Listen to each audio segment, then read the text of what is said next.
morning, everybody, and welcome to the first official meeting of the Wisconsin Elections Commission. The first thing we typically do after the chair calls the meeting to order is we just confirm for the commission that we have posted the meeting notice in compliance with the open meetings law, and we have done that. We post our notices here and over at the Capitol as well as on our website to comply with that requirement. Unless there's any questions on that, we can move right to selection of the commission chair and other officers. Unless any of the commissioners would like to say anything before that, we'll have, as far as opening remarks, but maybe we could also wait till we have a chair to conduct the meeting. There's a memo in your commission materials related to the selection of chair, and noting that we do have a statutory requirement. First of all, that the chair serves for a 2-year period. There's some question about when that 2-year period starts to run as far as the calendar and how that syncs with the expiration of commissioner terms in May of odd-numbered years. So I proposed in that memo, before we get to actually selecting the chair, that the commission have some discussion and possibly make some decisions about how it wishes to apply that term of the 2-year term, the definition of the 2-year term. As you know, the first chair is selected. The chair has to be selected by a 2/3 vote of the commission. The party that will be represented by the first chair is selected by randomly, and then there will be a vote for chair. So I have a variety of games of chance here that the commission can choose from. We can draw names or parties out of a magic cup. It's all come down to this. Roll the dice. Roll of the dice. We could draw a chip, or we could draw cards. But before we get to No those, straws? No short straws? I did not have any straws. What's in the Wisconsin cup? Is that right now we have red and a blue, or? So right now, so what it did was we have a Republican, Democratic, and they should be hopefully exactly the same dimensions to keep things Should be fair. Democrat, though. Democrat? We're all Democratic. Well, we could change that if you like. So Your call. I guess what I would like to do is see if the commission first wants to proceed as I propose to discuss what the initial term would be. I was thinking a little bit more about this last night. The first terms expire May 1st of 2019. So that won't technically be an issue until we get to the second chair, but you could have a situation where whoever is the chair in 2019, their term might end in May while they are still the chair. Because obviously right now we're starting in 2016, and so a 2-year term is going to end in 2018. The commission can also decide, as I mentioned, whether it wants to select a vice chair in case the chair is not available to conduct a meeting, and or a secretary. One thought might be, if the commission wishes to have a vice chair, that the vice chair should represent the same party. I don't know that makes a difference for the secretary's position. And then, of course, if you want to think about the chair's term potentially ending midterm as chair, whether the vice chair slides into the chair's position, which is probably what I would recommend, or you would have a new member, and whether or not you select a new chair at that time. But I think hopefully the one objective might be to try to keep the structure, the continuity, as much as possible, where you'll have a chair and possibly a vice chair who get some comfort level with the conduct of the meetings. So I guess with that, I'd open it up and see if there's any preference of the commission. I think we should just go 2 years from today and play it out. I think I'm the only person who's been on the old elections board back before the GAB. One of the differences there is they had their 1-year terms for the chair, not 2 years. So it was a little bit. You didn't have the issue of someone potentially, losing their position on the board and then while being chair. But what we did is, I think similar to Mark's suggestion, I think they were appointed in May, and usually it was the first meeting after the May, when the new appointments became effective, which would have been about now, is when that's when they had their organizational meeting. And so I think it does make sense. I know there was one suggestion there, maybe doing it on a calendar basis. I think it makes sense to do it after the new commissioners come on, because then you have a fresh start. And I just think that if someone is, if someone's the chair and their appointing authority either chooses not to reappoint them, or they have a new appointing authority, you just select someone else from that, from that party. So I don't think that's a huge issue. So if there are new appointees in May of 2019, if a 2-year term starts and the decision is to select a new chair 2 years later, the first meeting after May 1st of 2018, it will still be the same commission. You'll still have that staggered Right. because of the way the calendar's going to run, Right. which is fine, just so that the commission understands that. Yeah. And I think you can either do June 30th or the beginning of the fiscal year, whatever. I think it should be some point between the new appointment of the new commissioners and the end of the fiscal year, probably. And I think in the past, it's the term, I think the way we looked at it, it was the first meeting after the new commission, new board members back in the elections board date were appointed. So therefore, if we don't have to pick June 30th, we have to meet every year on June 30th, we just, the next meeting after the fiscal year or whatever, that's when the new board chair is selected. Any other thoughts? I think that makes sense. I mean, if it's June 30th of the first meeting, it's going to happen shortly thereafter, and it's going to fall then after the appointment. Everyone will have adequate time to think it through, and it won't create a bottleneck or rush. Can I ask, just in terms of scheduling, there will be a meeting in early June of the commission for nomination papers, right? For an even-numbered years. An even-numbered years, Right. that's right. And Well, odd-numbered years, there's a little Right, bit but more. we're on an even-number Right. cycle, so Oh, 2 years from now, correct, for the right? chair, right. So, I mean, that would be the other, because you know you're gonna have, the thing is, you know you're gonna have a meeting every 2 years in early June. Right. That might be the time to do it too, Mm. so. That would make sense. Okay, would the commission like to entertain a motion to document how it wishes to proceed? Oh, I guess I'd move that the chair, the assignment of the chair by person, by party, be effective starting now, because we're beginning of commission, and would rotate annually at the. Biennial, every 2 years. Biannually, pardon me, you're right, at the meeting when the commission addresses nomination papers in early June. Every 2 years. Every 2 years, right. Okay. Second. Third. And I guess we can start with voice votes unless it's necessary to do a roll call. So any other discussion on that motion? All in favor, say aye. Aye. Any opposed, say nay, please.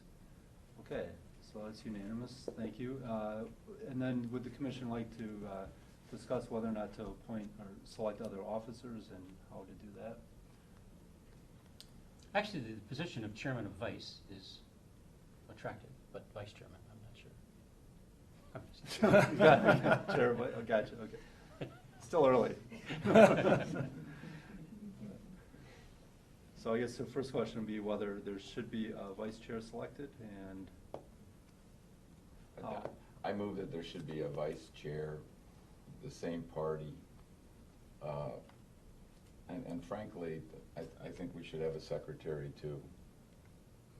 And that would be the motion. Same party, Sure. secretary.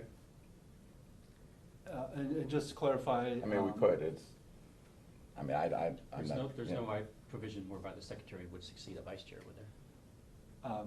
No, No. there's not. One thing to keep in mind is the former clerks are not eligible to serve as chair.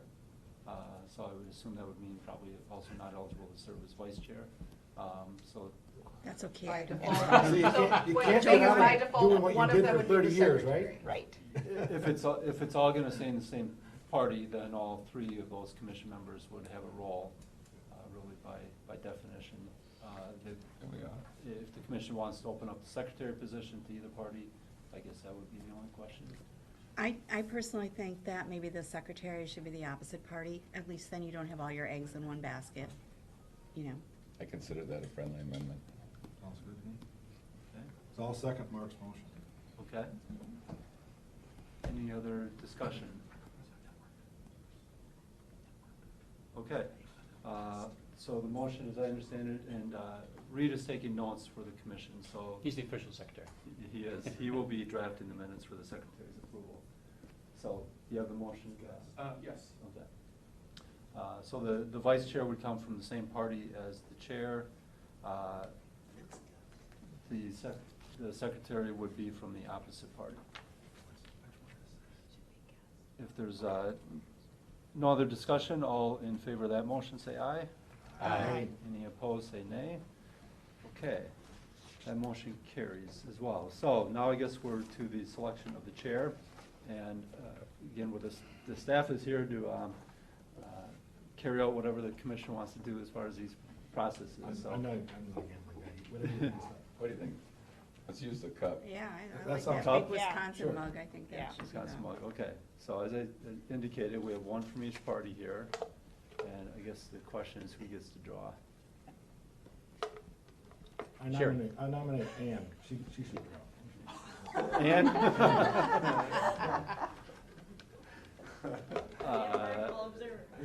any objections from the commission? Ann Oberly from our staff?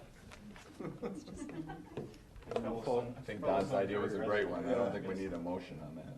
Okay. Well, Well, she's got extra and that's vision what you get glasses. for showing up to the meeting, so I'm gonna poll them one more time. And then Ann, if you wouldn't mind coming up. And doing the honors, put away the other games of chance. All right. Okay, Democratic Party will be represented as the first chair. So I guess the next step would then be to, thank you, Ann. Next step would be to take nominations or motions regarding a chair. I move Mark Thompson be appointed chair. Okay. I'll second that. Okay. Third. You must not- Okay, any other, thanks, any other nominations or discussion? If not, all in favor say aye. Aye. Opposed? Okay, congratulations, Commissioner Thompson. You're probably well seated there in the middle if you care to take over the gavel. I don't think we need this, do we? Well, we hope not. We might get rowdy. Maybe just to adjourn. So, you comfortable with taking over for the rest of the agenda? Just finished it. Well, thank you all, and I hope it's not what my email says, a thankless job. And I look forward to trying to make this commission work as smoothly and as efficiently as possible on behalf of all the voters in the state of Wisconsin. With that, the next item is approval of the minutes of our previous meeting. Do we need that? Well, Vice maybe we chair. should finish up the vice chair. Oh, I'm sorry. Wouldn't Ann by default? Ann by default would Default be. would be the vice chair, By correct? acclamation. Yes, and I think since the statutes do require a 2/3 vote for every decision, so I think we should probably still conduct that formality of having a vote for the vice chair and the secretary. Okay. So, right, and then, let's And just that have can be- one vote for Ann Jacobs to be vice chair and Beverly Gill to be secretary. What does that entail? Signing Depending his on rate, minutes. That's what it entails. Signing your That will minutes. generally entail signing the minutes. Okay, all right, thank you. So moved. Second. All in favor? Aye. Any opposed? That ends the election of the officers. Good.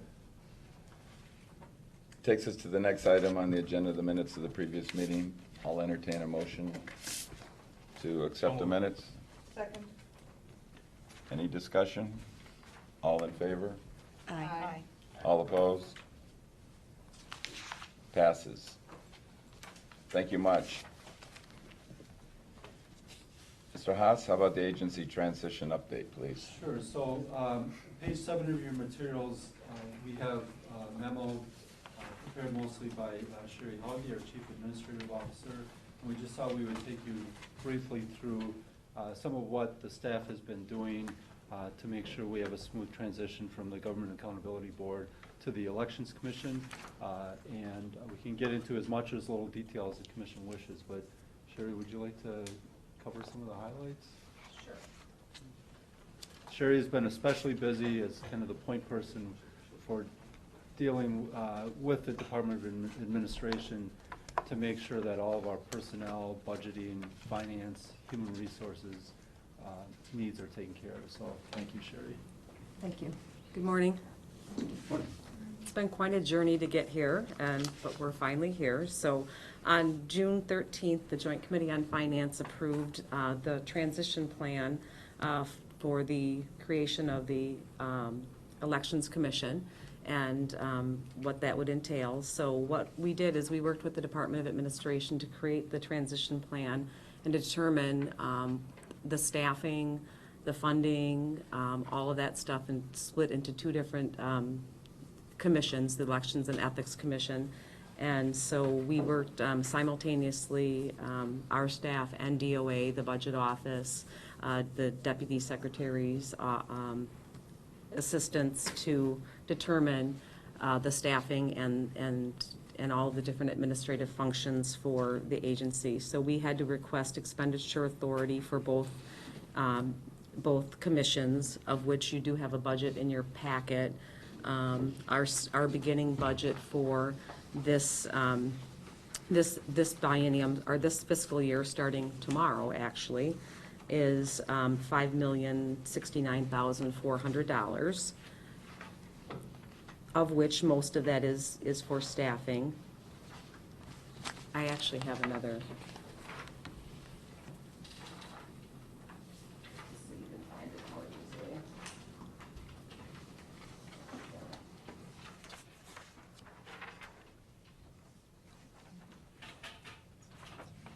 Thank you.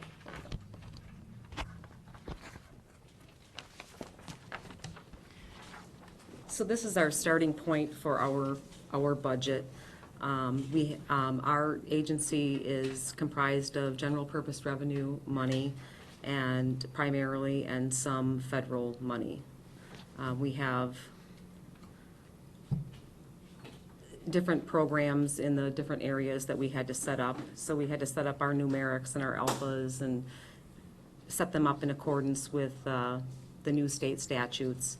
And so we've just been working really hard to get all of that stuff in line so that we were able to hit the ground running today and be able to pay our bills and be able to pay the staff and you as commissioners. We've had a few glitches along the way, but the legislature did approve this plan, as written.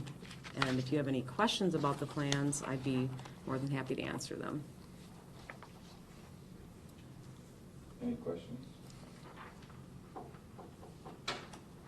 I do have sort of one question that sort of relates to this budget and then sort of the task going ahead.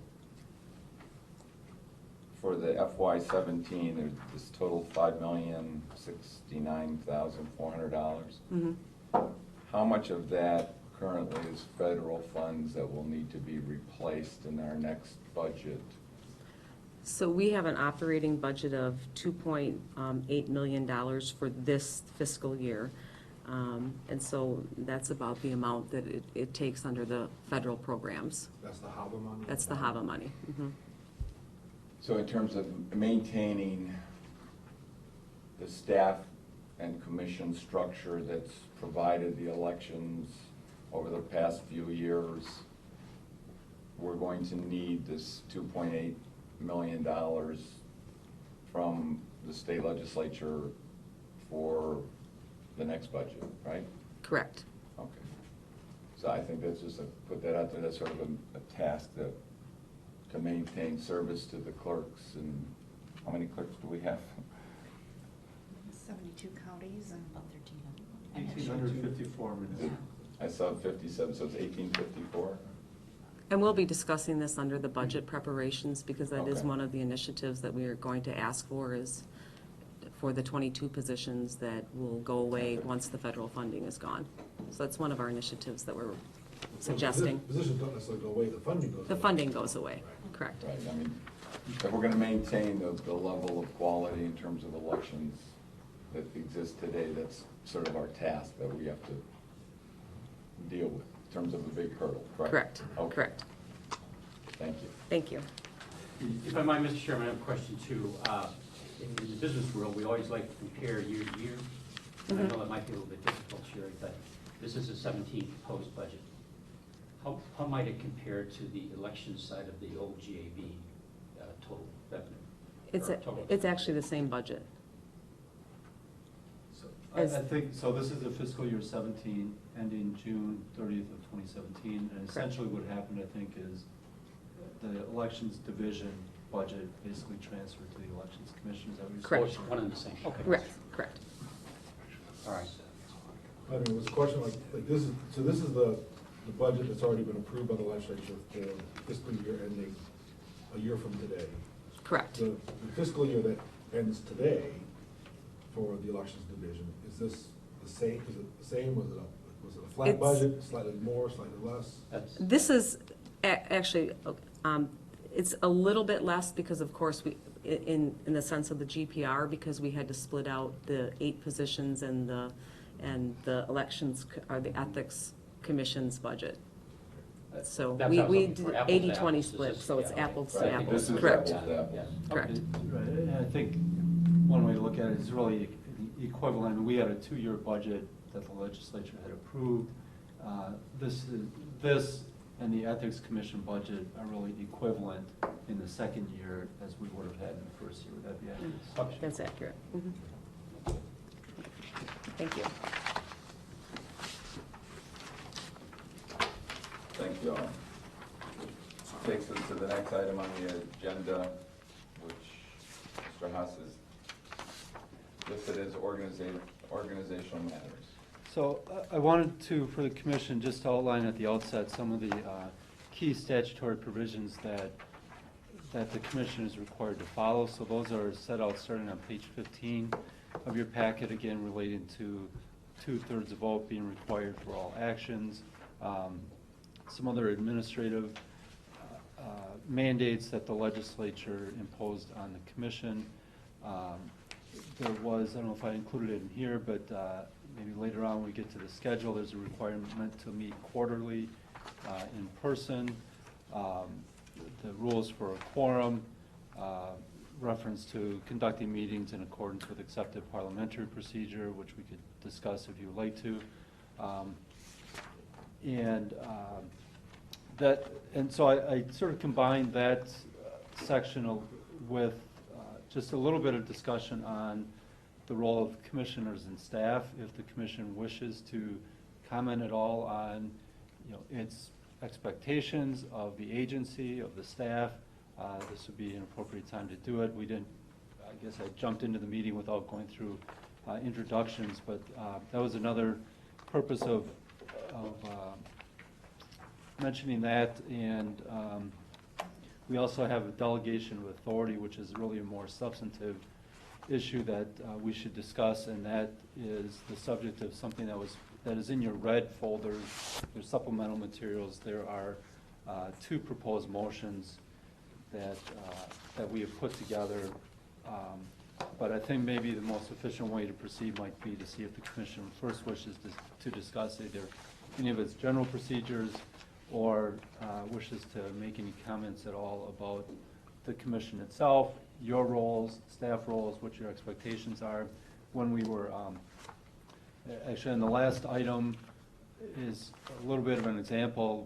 We threw in there what we have now, what we are using for our letterhead, what we are using for our seal when we, on pages 12 and 13 of the packet, what we are using for our seal when we certify election results. If the commission wishes to weigh in on minutia like that, we're happy to, follow the commission's directives. I think we'll just need some time to get accustomed to what level of detail the commission wants to see and wants to discuss at its meetings, because we are starting up before a meeting was held. We had some questions. We needed to obviously issue some publications. We went ahead and Reed Magny put together a few samples of letterhead, and that's what we ended up with, as well as the seal. So I guess at that point, I would stop and see if there's any questions or if the commission wants to engage in any discussion on those items. I do have a question. Historically, what has the former GAB notified the members of? Like, was there a sort of general rule of thumb that they were told this was worthy of informing all the members, this was considered only if they were interested? That's a good question. I think there's probably two key components of it. One was for each board meeting, each division would put together an update, which you've seen at the past meetings, to convey to the board all of what has been happening since the last board meeting, what projects the staff has been working on, what's upcoming, what IT projects we had going on. And then there was also a regular, the director, Director Kennedy also had a process or routine where he was both in more continual contact probably with the chair if issues came up to discuss whether or not it was something that the board should weigh in on. And then he also developed a process of usually on a weekly basis of just sending out an email at the end of the week to let the board know what matters came up so that they had a little bit of a heads up in between meetings. And I think our approach, at least at the outset, would be to try to make sure that things are purely administrative and that do not really require significant policy decisions or significant administrative decisions. We have a capable staff, and we would probably, our default would be to proceed the same as we did with the board. But as I said, it's the commission's agency, and we can certainly alter that as it wishes.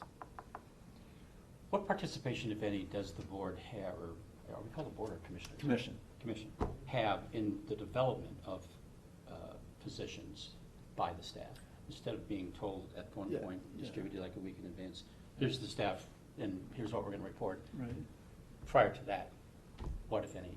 Well, the commission really has the right to weigh in and to establish whatever level it wants for, when we talk about positions, I guess there are a few different things that might include. Obviously, when we are promulgating an administrative rule, the commission will be overseeing that entire process, and will need to sign off on any language in administrative rules.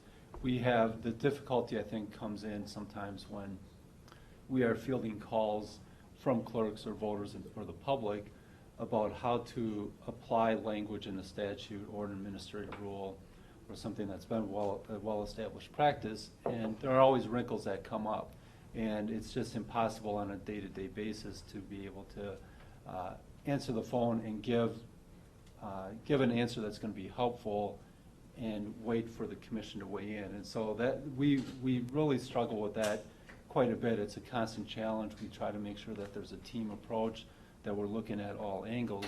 But we have come to the board in the past and said we are getting these types of questions on a conflict in the statute or some conduct of voters or clerks or election observers.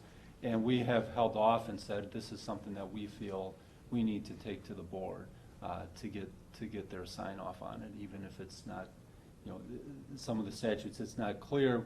One of the difficulties with the prior statutes, and I think continues in this set of statutes, is that the term board was used and the term commission was used, and sometimes it seems clear that it's the commission itself, and sometimes it seems like it's the generic commission, meaning the agency or the staff. And so there isn't always clear guidance about what the commission needs to sign off on. And when we talk about the delegation of authority, I think there was some feeling in the legislature to have that delegation of authority be more deliberate, and it took away some specific delegation delegation of authority that were specified in the statute.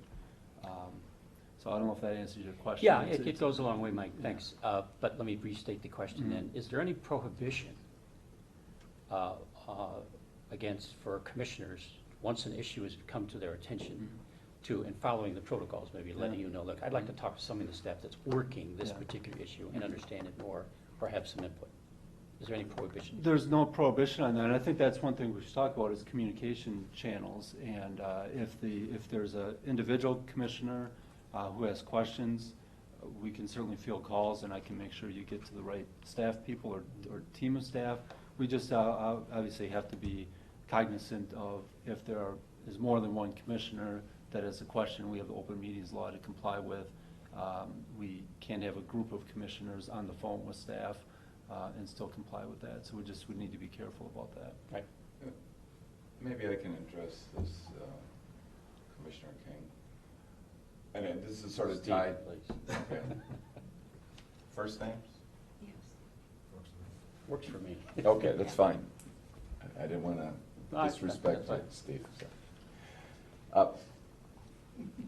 I looked at the proposed motions on delegation. So here are my thoughts in this regard. I propose that from now until the next meeting, we sort of proceed status quo so that we have a smooth election in August, because that's coming right up. And that in this process, all of us, we can contact staff to figure it out. Because what I'd like to know in terms of what issues do you want us address, Steve? Which issues, what do we really want to delegate and what not? And there are a couple of proposals here that is, frankly, I haven't had enough time to digest it. I'd like Nate to give us some legal analysis on the fact that the legislature withdrew the language on delegation, to what extent we can delegate, and on what issues, and does the fact that that's withdrawn preclude us from delegating certain things? But I want to tell you, at the end of the day, I don't want to be a commissioner micromanaging elections, and I don't think you do either, Steve, so. No, but at the same time, I wouldn't want to be blocked from inquiring. I know, and I think. Questions I might have, rather than have these in a public forum and making the decisions around that at the time and trying to catch up at that point in time, I just shouldn't go into it with a little bit more. I agree. I background. think everybody, my view is everybody can call whoever they want and figure it out, and then next meeting, we can really sort of share our experience. And I'd like to know which issues each person would like to address, I mean, I don't know generally. that I can personally define what those might be at this Well, point. no, not today. I'm not asking you today, but I mean, in the next meeting, we can have some idea in Alright. terms of what issues can we just delegate? What issues do you just want Mike to contact me on? Because frankly, I'm gonna be relying and trusting on the staff to manage the elections in a way that are fair to all and open to all, and getting as many people to vote as possible. Well, for example, I mentioned the word protocol a moment ago, Mark, but Mhm. in my mind, each commissioner should be free to contact Mike and ask a question if he feels obligated in turn to notify the chair that, look, King's asking questions around this big issue, that's fine, I don't know. Well, I don't, I It shouldn't agree. have to go through the chairman to Mike. I agree 100%. Okay, good. No one has to clear it with me to talk to someone. Well, and it seems to me that Mike mentioned that hopefully we're gonna be getting weekly emails, sort of giving this update of, here's the stuff we're looking at, maybe a new issue popped up, we're still ruminating on it, which will help us by the time we come back to talk about delegation. That's exactly my point. Don't you feel that? It's those weekly memos that are gonna probably prompt a question back to Mike or the Right, staff. and Tell it'll me more about also, this. and I think it'll also help us then do a better job of figuring out what we want to delegate and what we Yes. don't. Because I rather imagine we'll be reading those, and some of them we're gonna be going, please don't ever talk to me about, your shredding surface again, or whatever it is. I mean, I'm being Mhm. silly, but that we will, I think, quickly recognize the stuff that we wanna know and hopefully figure out after. I want to talk about delegation a little later, but I think, I understood the question really talked about how we're going to interact with the staff and the weekly memos. I think that's an excellent idea. On the one hand, you can't be being like a lawyer, writing down all your time and then saying, here's what I did this week. I don't think that's really what we're looking for. But I do think that we're looking for, if you say, look at, we're gonna have a meeting in 2 months, and we're gonna talk, and it looks like we're gonna need to talk about this issue, and maybe you should be thinking about these issues. And not a developed policy, not anything, but just sort of raising it so that we can think about it, because we do get these things, we get them, we got them over the weekend, that's fine, but you still, it helps me to be able to think about it, because I don't do my thinking necessarily when I'm sitting down to it. I think when I'm doing other things, I think I read that, and you start thinking about policies, and then I may have a question of Mike and all that. And so I think it's useful to have a weekly email, and I've tried to be better about checking my GAB mailbox. I Still nice to successfully, get the prompt, though. I successfully changed my password, my second try. I haven't. So I think I'm actually getting there. We got help here somewhere, I hope. And the other thing is, and I don't see this as being a big problem, but I do think that, it probably makes sense generally to go through Mike to make contacts. I mean, I think that we want to respect his authority and all that, and it's certainly, I've known Sherry for a long time, and know some other folks for a long time, but it still makes sense, I think, just to respect Mike's authority in his position, to say, look, I have a question about educating clerks. The clerk called me, and then Mike can set up the meeting, or say, why don't you talk to this person? I think it just makes, we can do whatever we want, but I think it just helps Mike and his authority to go through Mike, generally speaking. I don't want to burden you with a bunch of calls. I don't think you're going to get a lot of calls. Well, I appreciate that, and I think one of the primary, jobs or responsibilities I have is making sure that we are responsive to the commission. I think on matters related to elections, at least for the time being, it probably makes sense that I continue to be your first contact, whether phone or email. I can always bring in people if we need more subject matter expertise.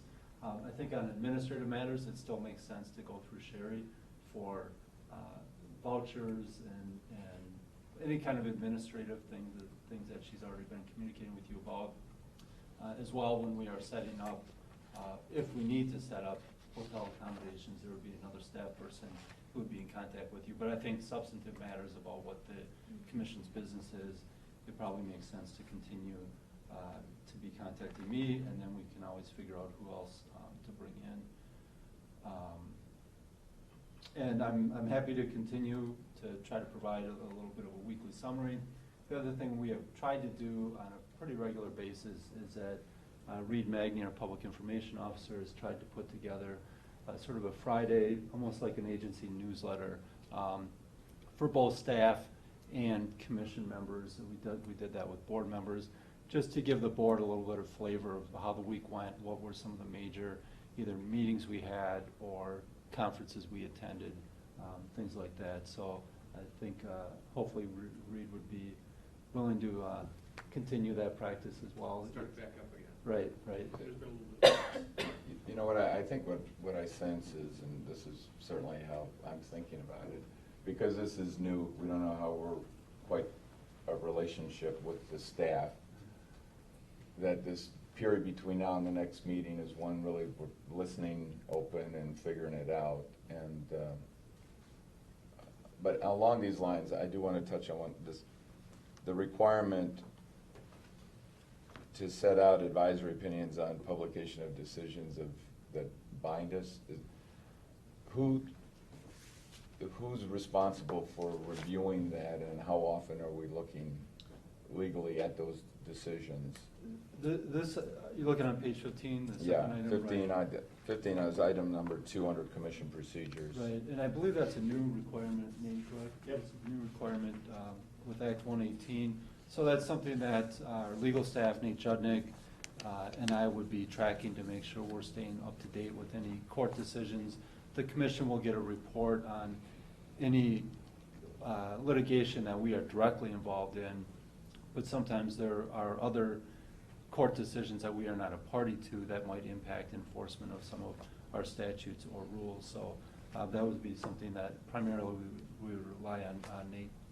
What I would like is if you would just include that in the weekly emails. If there is a decision that comes down that week, Sure. make a reference in the email, and maybe send us, some of us are lawyers and may actually read the decision. But it would be useful to have that when you know it, so we can think about, because we have 2 months after that to actually implement some type of guidance or formal advisory opinion. Right.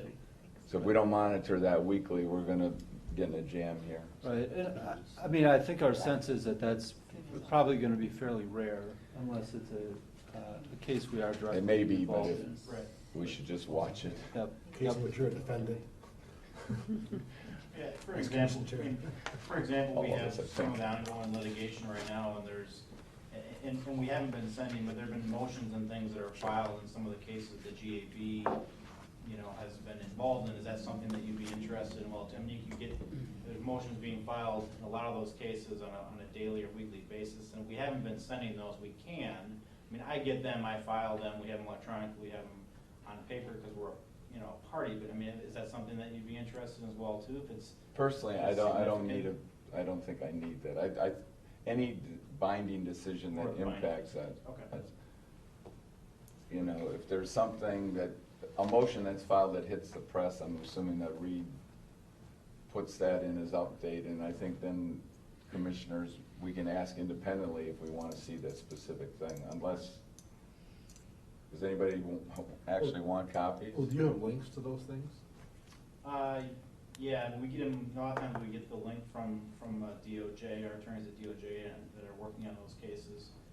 It's usually just the link from the federal court, you know, can bring back, you know, the notification of it being filed. You have to have a pacer, you have to be, We don't have a Pacer account, we have just the general, you know, CCAP stuff that we Okay. get, but. It seems to me that perhaps if there's a position taken that would bind us as an organization by our own attorneys, that would be good to know. Right. So if there's a position taken in a motion or a moving paper on behalf of the commission that says this is now the position of the commission, probably we should know that. Right. And either have the document or a link to it. I'm sure Mark and I both have Pacer accounts, I'm sure you do. You know, we can get those decisions, but certainly it would be nice to be alerted promptly as to those positions, so we don't learn about our own position in the press. Sounds good. Couple of elementary things. One, what is the Ethics Commission calling themselves? And how do they, what's their acronym going to be? They have decided to go with Wisconsin Ethics Commission. we should have copyright. Right, Two right, right. WECs? Right, right. You know, we went first. We were thinking of asking them to put in periods, so we don't have to. Right. And suggested Put it- ET. WETC. Yeah, Should have been right in these there. memorandums of understanding, you gotta do something like that. Yeah, but I mean, that's That's a gonna be question of confusing. public confusion. Absolutely. And Is it- I, is The there a way acronym's we going to be can used, for sure. raise that and say, you know, we did pick WEC first, and you have letterhead, and we're up and running, so. Reed is developing it for the Ethics Yeah. Commission. We'll see, I mean, sometimes if we refer to it as the Ethics Commission and Elections Commission, the words are relatively short. It's not like Government Accountability Board. I don't think it's good to have two WECs, Yeah. frankly. I mean, There's a meeting scheduled for July 11th. Yeah, we can talk to them about it. do they have a chair? Try WETC. They have not gone through this process yet. So, Maybe, look, Mike and I will talk about Mhm. that. And secondly, what is accepted parliamentary procedure? Well, I think it is it's pretty broadly stated, and. Is that rule, Roberts? Generally speaking, but, you know, having sat through a lot of local common council meetings, I think there's sort of a relaxed sort of parliamentary procedure. Typically, you know, we saw with the board, you're really only dealing with motions. Going into closed session is a separate procedure. Once in a while, I recall we would have a question about, did the board want to reconsider a prior decision? And then there is a specific procedure for that we can walk the commission through. We have to make sure that we also comply with the public notice requirements. And so if the commission, for instance, wanted to reconsider a decision it made at a past meeting, we have to make sure that that gets on the agenda and it doesn't come up just at a subsequent meeting. Okay. Otherwise, but I did not anticipate that we would be sitting down with having the Roberts rules manual out here and making sure that we comply with every fine point of it. But again, that's up to the commission, and I have Roberts rules in my office. We can bring it out if we need to. I have Robert's Rules for Dummies in my office, so I can bring that if that'll help anyone. I think the main thing as I think about it is making sure that, the Roberts rules and parliamentary procedure typically don't consider the impact of things like the public meetings law and notice to the public. And so we need to make sure we comply with that. Before we sort of move on to the memorandum of understanding with the Ethics Commission, Donnie, you had said you wanted to talk about some delegation of authority. I think it's part of this discussion sure. here, so go ahead. Well, I mean, I guess you've got in the package today, there's two proposed motions. And it's interesting, I was going through this yesterday, and I was circling ones that I was questions about, and you took them all out and put it, and you had this, I mean, the ones that are the difference between number 2 and number 1 are the ones I was looking at. Let me ask you about the ones that are included in 1, but not in 2. These are mostly taking action in several to allow municipalities to get relief from certain requirements and all that. How often do those occur? And what's the likelihood of them occurring between now and the next time we meet? We get requests, I would say, number 3, exempt municipalities from polling place accessibility requirements. That happens somewhat, but not often, Richard, would that be fair to say? Almost never. Almost, okay. We do get requests to exempt municipalities from using electronic voting equipment, almost every election, or? I think that's fair to say, and it's only in cases where you might have a zero population ward, so you Right. might have a ward where there's actually 0 voters in there. So we didn't want the municipalities to take the expense to program voting equipment for a ward that actually does not have any people living in it. Right, and so that's a good point. There's not a big policy decision there. There's no voters to serve in that ward, at least at that election. Authorizing non-appointment of somebody nominated to serve as an election official, that happens, but not very often. I'd say, and that typically tends to happen around the time that municipalities are appointing election inspectors for a 2-year term, and that happens in December, typically of an odd numbered year. One this year, I remember. Right, one is, right. What is the non-appointment? It's So- statutory language. It's silly. What do you, does it mean you're unappointing them, or you're removing them, or?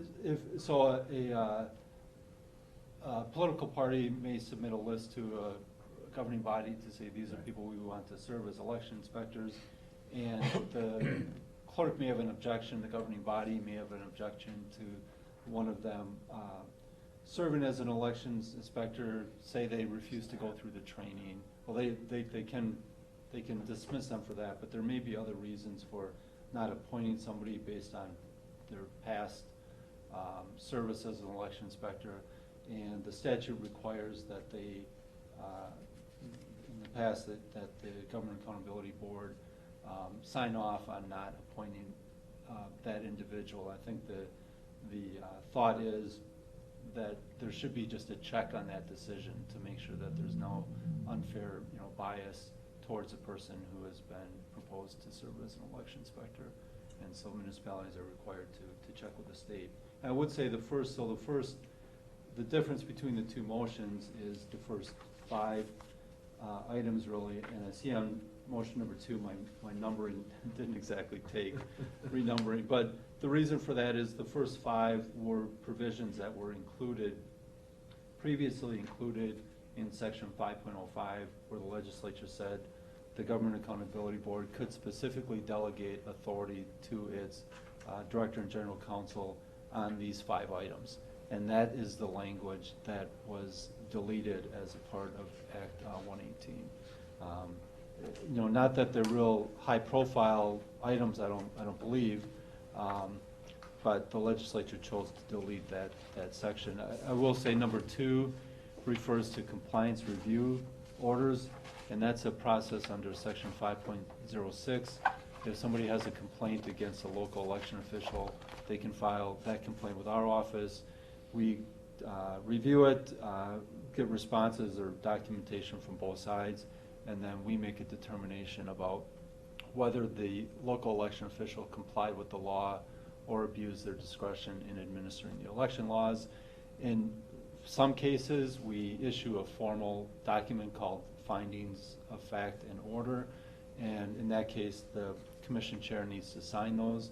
In other cases, they are more low-level or routine complaints where we can simply educate both parties about what the rule is, and we resolve those typically with a decision letter that does not typically come to the chair. Sometimes we would consult with the chair to make sure that the chair's on board with our decision. But that's what that is a reference to. I would say that that's, if that is authority that is not delegated to the staff and the commission wants all of those to come to the commission, you would be dealing with, you know, some pretty detailed things that are, they're not really disputes about how we should apply the law. Could you give an example of one that would be, I don't want to say summarily, but would be quickly evaluated and dispensed? Say there was a complaint that somebody was, if there were people that wanted to conduct electioneering outside a polling place and hand out flyers, and if they crossed the 100-foot barrier, there might be a question about whether they were inside the 100-feet electioneering free zone. And we actually had this type of a case where the individuals were outside that area, so they were allowed to hand out material related to a candidate on the ballot. But they alleged that the clerk acted improperly in telling them that they could not hand out materials in where they were stationed. That's a pretty black and white rule. Under the statutes, we would say, we would be able to determine easily if the clerk complied with the law in giving a directive to those individuals. On the other hand, you might have more significant cases where a clerk was reviewing a recall petition and maybe struck signatures on the recall petition that should have been counted, or vice versa, and you might get a complaint from one side or the other. That's something that we would probably want to do a more formal findings of fact, because that, for one reason may be that may have a greater chance of being appealed to court. And we want to have a record for the court of what the agency decision is. So that gives you a couple of examples of what those 5.06 appeals are about. If I may, in the past, when the staff or you have exercised your authority under one of these delegations, was there a periodic report to the board about what you did, or, I mean, how formal was that? So so these 5.06 decisions, we had really 3 levels of resolution. And I'm talking about any of the items. Oh, okay. Generally speaking. Yeah, so there was, in fact, I think the closing paragraph talks about reporting to the commission following action on any delegated authority, and that was our practice in the past. I mean, my feeling is, I think, like Mark says, I don't want to micromanage, and I don't want to get a call in the middle of the night saying, we need to decide this tomorrow. I think that we should pass it on. But on the other hand, since I've been involved in this process the last 2 months and talking to some clerks, it sounds like there, and maybe it's not even pertinent to these items of delegation. It seems to me that there's perhaps not as widespread compliance as there should be in the conduct of local elections. And I guess I want to send a signal that, you know, there are certain requirements. We need to step up our game in terms of accessibility, you know, handicap accessibility, in terms of early voting and access to that.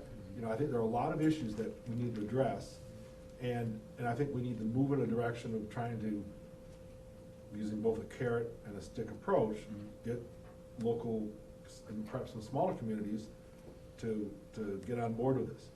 And so, on the one hand, I don't want to micromanage, but on the other hand, it may be easier if we give you a tool to say, you know, I understand what you're saying, but I'm not sure the commission will go along with that, you know what I'm saying? And so I guess I don't have a problem delegating these items to you, subject to review later, but it would be good to, one, hear about, you know, get a report, and two, you know, again, if we can move toward greater compliance, and again, I don't think it's necessary to have a electronic voting machine for a district that has no voters. I'm not concerned about that, but I am concerned about some of the other, some of these items and just generally compliance with the higher aspirations of having access to voting places and access to voting prior to the election. And I think if I could, and the former clerks can certainly jump in, we do have both a partnership with the local election officials and a role to oversee their conduct. And there's sometimes some diplomacy involved in getting clerks to do what is required to do under the statutes, and we are the bearers of the news to say you need to do it, you need to do it by the state. And there have been long-standing discussions about what tools we have to ensure compliance. We don't have the ability to, or the authority to fine clerks or municipalities if they miss a deadline. And so in a lot of cases, our goal is to get compliance. And the ultimate, more heavy-handed tool we have is we could issue an order under 5.06, and we could then go to court and have that converted into a court order so that if there's not compliance, the person could be found in contempt. That's pretty, obviously, a last resort. We have had to resort to that in one or two cases where the Department of Justice filed a lawsuit, and then there was pretty quick compliance after the lawsuit was filed. But we try not to go that route if we don't. And can I just ask one other question? Has anyone thought about doing some sort of passive review? I mean, my experience is going back years, the Joint Finance Committee under 16505 and 16515 have a passive review authority where, an agency wants to do something, they have a certain, that has to be reviewed by finance. It doesn't require a meeting of finance, or it doesn't, for them to actually take action. But what it does, it gives the finances to review it, and sometimes they have a paper ballot, or they'll have any member of finance can say, look, I don't want to do that, I want to hold a hearing. And so you can say, look, we're talking about probably things that aren't time sensitive, or someone says, this community wants to do X, we're looking for guidance, does anyone have an objection to that? And again, I'm not sure if that always would work here, but has anyone thought about doing that sort of passive review? As far as the commission Right, level? right. Yeah, I don't think that's something we've discussed, maybe worth considering. But certainly if you're seeking consensus of the commission, you're subject to open meeting. Sure, yeah. So, Right. you'd have to, Right. you have to go through that procedure before sure. they would be able to Right. poll us or whatever. I see this delegation of authority tied to these policies and procedures that you referenced at page 16. Is someone been assigned to put together a draft of policies and procedures to govern the operations and management? It's a good point. I was going to try to come back to those. We outlined, I'm sorry, you're talking about on page 16? Page 16. The second paragraph under delegation of authority talks about the new requirements that we have to have policies and procedures. Right, and that was also mentioned in the prior item, which we didn't highlight. There are some annual reports that are required of the commission, and I think ultimately we'll need a decision about the timing of one of those. We have not yet got to the point where we are assigning the writing of that report. I think that would probably fall mainly on probably on myself and Nate and some others. But In terms of the timing necessary to put together a draft of policies and procedures, is that something you're thinking by the next meeting, or given the elections, is that something that would go to a later meeting, like in December? I'm just trying to get a handle. No, it's a good question. There is one report that has a specific due date of October 15th. It's mentioned on page 8. That's a little bit different report, talking about the statutory duties of the administrator, summary of advisory opinions or determinations the commission has made, information regarding investigations. That's due on October 15th. The other report you were referring to, an annual report on policies and procedures. There was no specific due date mentioned in the legislation, and so the commission. That's why I'm asking. Yeah. October or December? Right, and I think we would. Go for December. And maybe that, maybe You might be this. a little busy in November. Right, Yeah. right. I mean, we don't want an interruption to the elections, I think we can I all think that's a agree. priority, yes. And so if we could put that on for like December, that'll give us 6 months to really see how this works. Don, are you comfortable with, from now until October, or everybody, I mean, living with proposed motion number 1 on delegation? Probably, I just have one last question. Does number 2 bind your hand? I mean, what, someone, either you, Mike, or Nate, or someone decided to put together motion number 2. What's your preference Well- between the two? I mean, do you prefer one, or would 2 cause a problem? I think for the time being, we would prefer the first one just to keep things as status quo, see how they work. We can do some additional research, maybe talk to the legislature about their expectations on why they deleted that one provision. Motion 2, I wanted to put together so that the commission could see if we eliminated those items that were specifically deleted in the legislation, what it would look like. And if we run into any issues that we are told by the legislature or Attorney General's office, no, you can't delegate that first handful, we certainly would be careful about doing that until we came back to the commission. But I think it makes sense to continue on as we have, and that would be proposed motion 1, and then we can revisit it at a later date. I Did would you say add- December? I'm sorry? You said revisit in December? Well, no, I think we should revisit the delegation at our next meeting in October. We can continue in December. December, we're gonna have the policies and procedures. Right. But I personally, I'd like to see how it goes from now until our next meeting, because that's before the November election, if Well, we adopt your schedule. We proposed a couple of a couple of meetings, 3 meetings, I think, one in August, October, and November. So I was just saying, I would, in terms of the delegation of authority, I mean, Don, you wanna make a motion? Well, I guess I'd move that we adopt proposed motion number 1 with, but I would state it, I'd add to the motion that we'll revisit the issue in our October meeting. And 2, I guess that the staff will institute perhaps I don't say more formal, but a method for reporting to the commission on all of all their activities under any delegation of authority, so that you have it, and then, so that's my motion, and to explain it, I'm not suggesting that every time you do something, you send it, but you should come up with a method so that periodically, monthly, prior to a meeting, or whenever, you say, these are the things that you've delegated to us, these are the things that have come up, and this is what we've done. Sure. So you're suggesting that the staff come up with a draft process for us to be considered in October? Well, I would actually suggest that they would actually go ahead and institute a program of notifying us when they've exercised delegation. Let me put my gloss on it. I think the commissioners would like to have a higher level of scrutiny than they would anticipate otherwise having between now and October, just so everybody's familiar with what's going on and what in fact we've delegated. So if there are red flags by any commissioner, we can say, look, we're uncomfortable with this. But we don't want to stop what's necessary for the functioning of the staff and elections. Is that fair? That's fair, sure. But I do think eventually, we need to institute again, I'm a believer in methods, and you institute a program, and you say, when we do this, when we take this activity, we're gonna note it here, and then we're gonna report it on a periodic basis, whether that's monthly or before a meeting or whatever. You're right.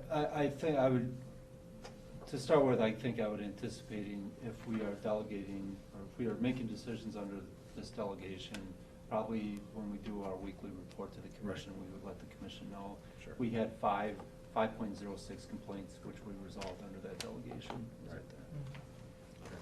So we have a motion pending. I need a second. I'll second. Any discussion on the motion? All in favor? Aye. Any opposed? That takes us then to the next item, sort of an overview of the memorandum of understanding with the Ethics Commission. Turn that over to our staff attorney, Nate Judnick. Well, good morning. I can be pretty brief. So part of the transition plan that was approved, in working with the Deputy Secretary at DOA, it became apparent that because the agency was going to, or the two agencies were going to stay in the same building, and the Ethics Commission has a pretty small staff, and the way things have gone in the past as far as certain services that Sherry and her staff and Reed and a couple others on the staff now transferred to the Elections Commission, that became apparent that a good way and a good use of resources would be to share some of those services, as well as share the current space until the lease expires at the end of 2018. So the memorandum is pretty brief, just kind of introducing what these memoranda of understanding are. There's 4 of them. The first one is probably the largest. That deals with the actual shared space and how both commissions are going to kind of function in the same space, even down to the kitchen and the restrooms and the different storage areas we have. They're pretty detailed, but that's just the way I think we wanted it to be going forward, just so everyone was under the same, on the same page as to how we would function in the same space. The second one deals with data exchange, and this is something that we used to do in the office here by just kind of yelling over the cube, "Hey, I need data from this system," because they have access to it. We still want to be able to, yell over the cube and say, "Hey, can you get me, this type of data?" The statewide voter registration system is WISVOTE now, but we also pull in information from the campaign finance information system, like the registration information for candidates and those types of things, and that's now housed under the Ethics Commission. So the agreement basically just says we have the ability to, try and make it as easy as possible to still share that data, so that we can kind of function at a pretty smooth and efficient level when we're processing tons and tons of registrations and ballot access documents. The third one deals with the website and public information officer duties. So Reed has already taken upon himself to kind of set up a couple basic websites for each of the commissions. We see his role, not having to get a specific or a separate person to do the website and PIO functions for the Ethics Commission, because it's not needed, on a everyday type basis, probably for that commission or the Elections Commission. There are a lot of other things that Reed does as far as media and those types of things, but it just made sense that position could be a shared position as well. And finally, the fourth one deals with the kind of the accounting, budgeting, procurement, reception, kind of the other kind of shared things that the agencies could utilize. So as far as the reception area, made sense. You don't need two people sitting at the front desk when someone walks in to say, "Hey, hi, so that made sense. The budget and financial, as far as procurement and things, we don't have a lot of large procurements, especially on the ethics side, so it made sense if something did come up that Sherry and her team could assist the Ethics Commission with that. And then just the day-to-day, accounts receivable, payable, the budget. The budget is probably the biggest thing that Sherry and her team would be doing for both commissions. So those are the agreements. They're drafted now to be between the administrators of each commission. That was just because that's the way they were drafted, and it made sense as the day-to-day, kind of, they could make sure that those things made sense. They can be drafted differently. Currently, there is no Ethics Commission administrator, so as far as these agreements being signed as they are, as I put in my memo, it's kind of, this is just good information for you right now, was what the kind of the plan was as the transition planning was going on. If you have specific feedback or comments or questions on any of it, we wanted to give you the opportunity to ask. So that's kind of where we're at with the memorandum. Yeah. Does Ethics Commission have any administrative personnel other than their administrator? No, not really. I'm sure I might be able to answer a little better. We have a vacant position right now that we're trying They, to recruit for. Sherry, you work for the commission. They have. Oh, She'll be doing Yeah, I understand. Sorry. The we is no There longer. is, That's right. there is a vacant office position in the Ethics Commission. So they may have. WC. I guess However, because of the financial kind of duties, you have to have separation of duties, so we will still have to assist. Right. You have to have more than one person touch accounting, so.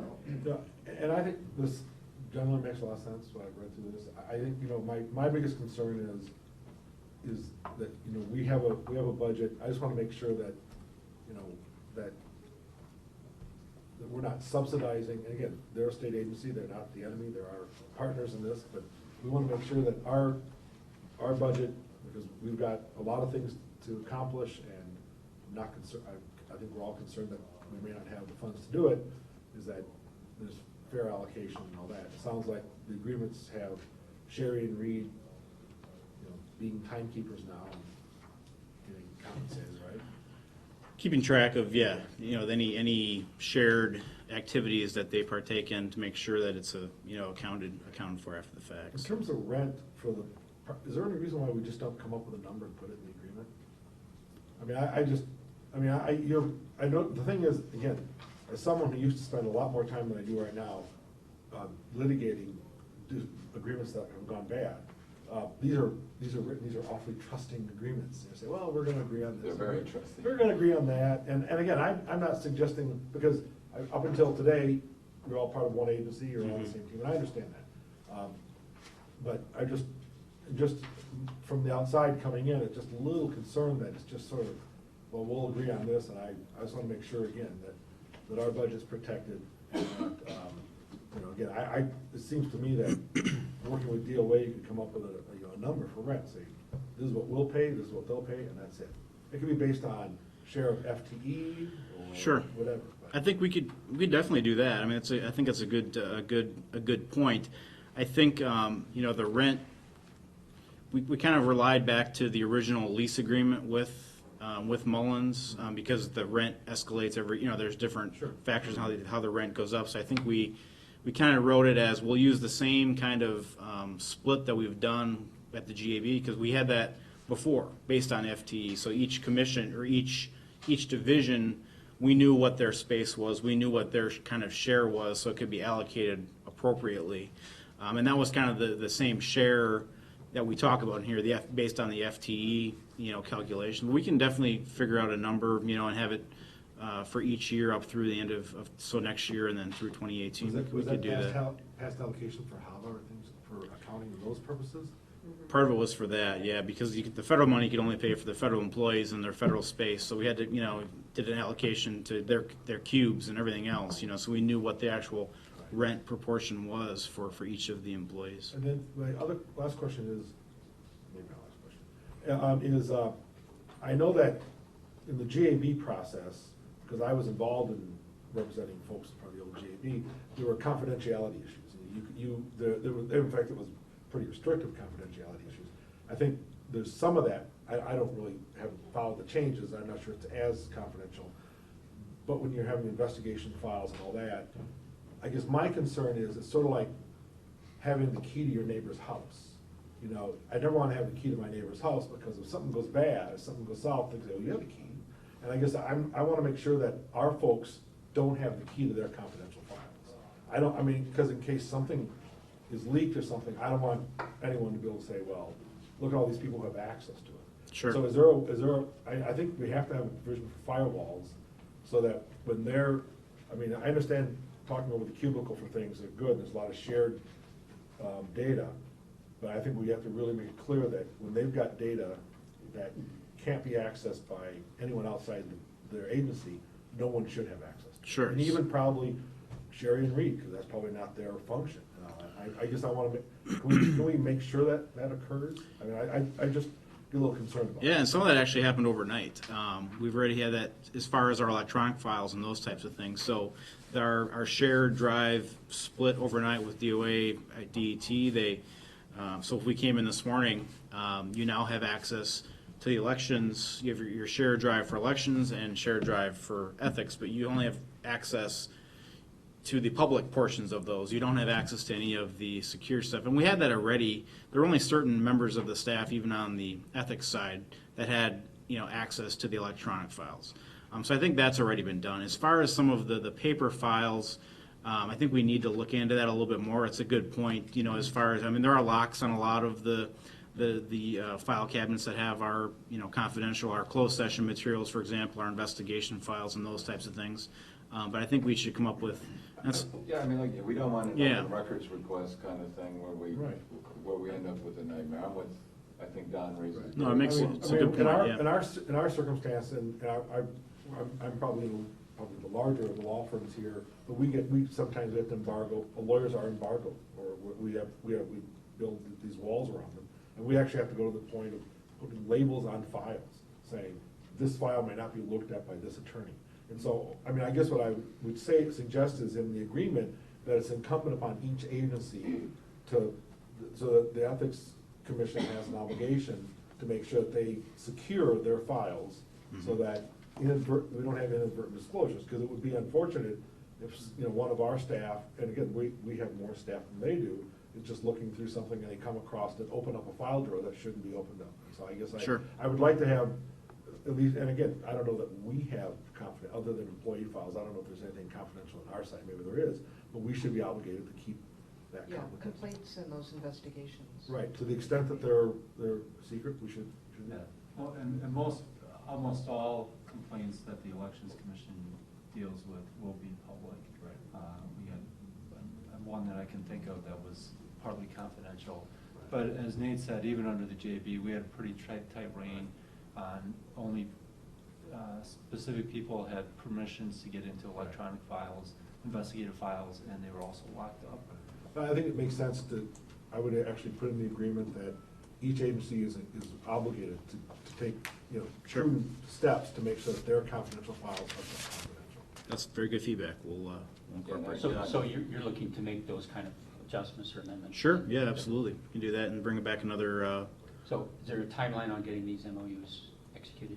Well, I think it depends a little bit on when the Ethics Commission gets their administrator in, and when the Ethics Commission has the ability to review them and make sure that they're So comfortable. we got some time here. There's a little bit of time, yeah. Okay, Yep. good. So, I mean, if you would make the changes, circulate them, we don't need to vote on these things.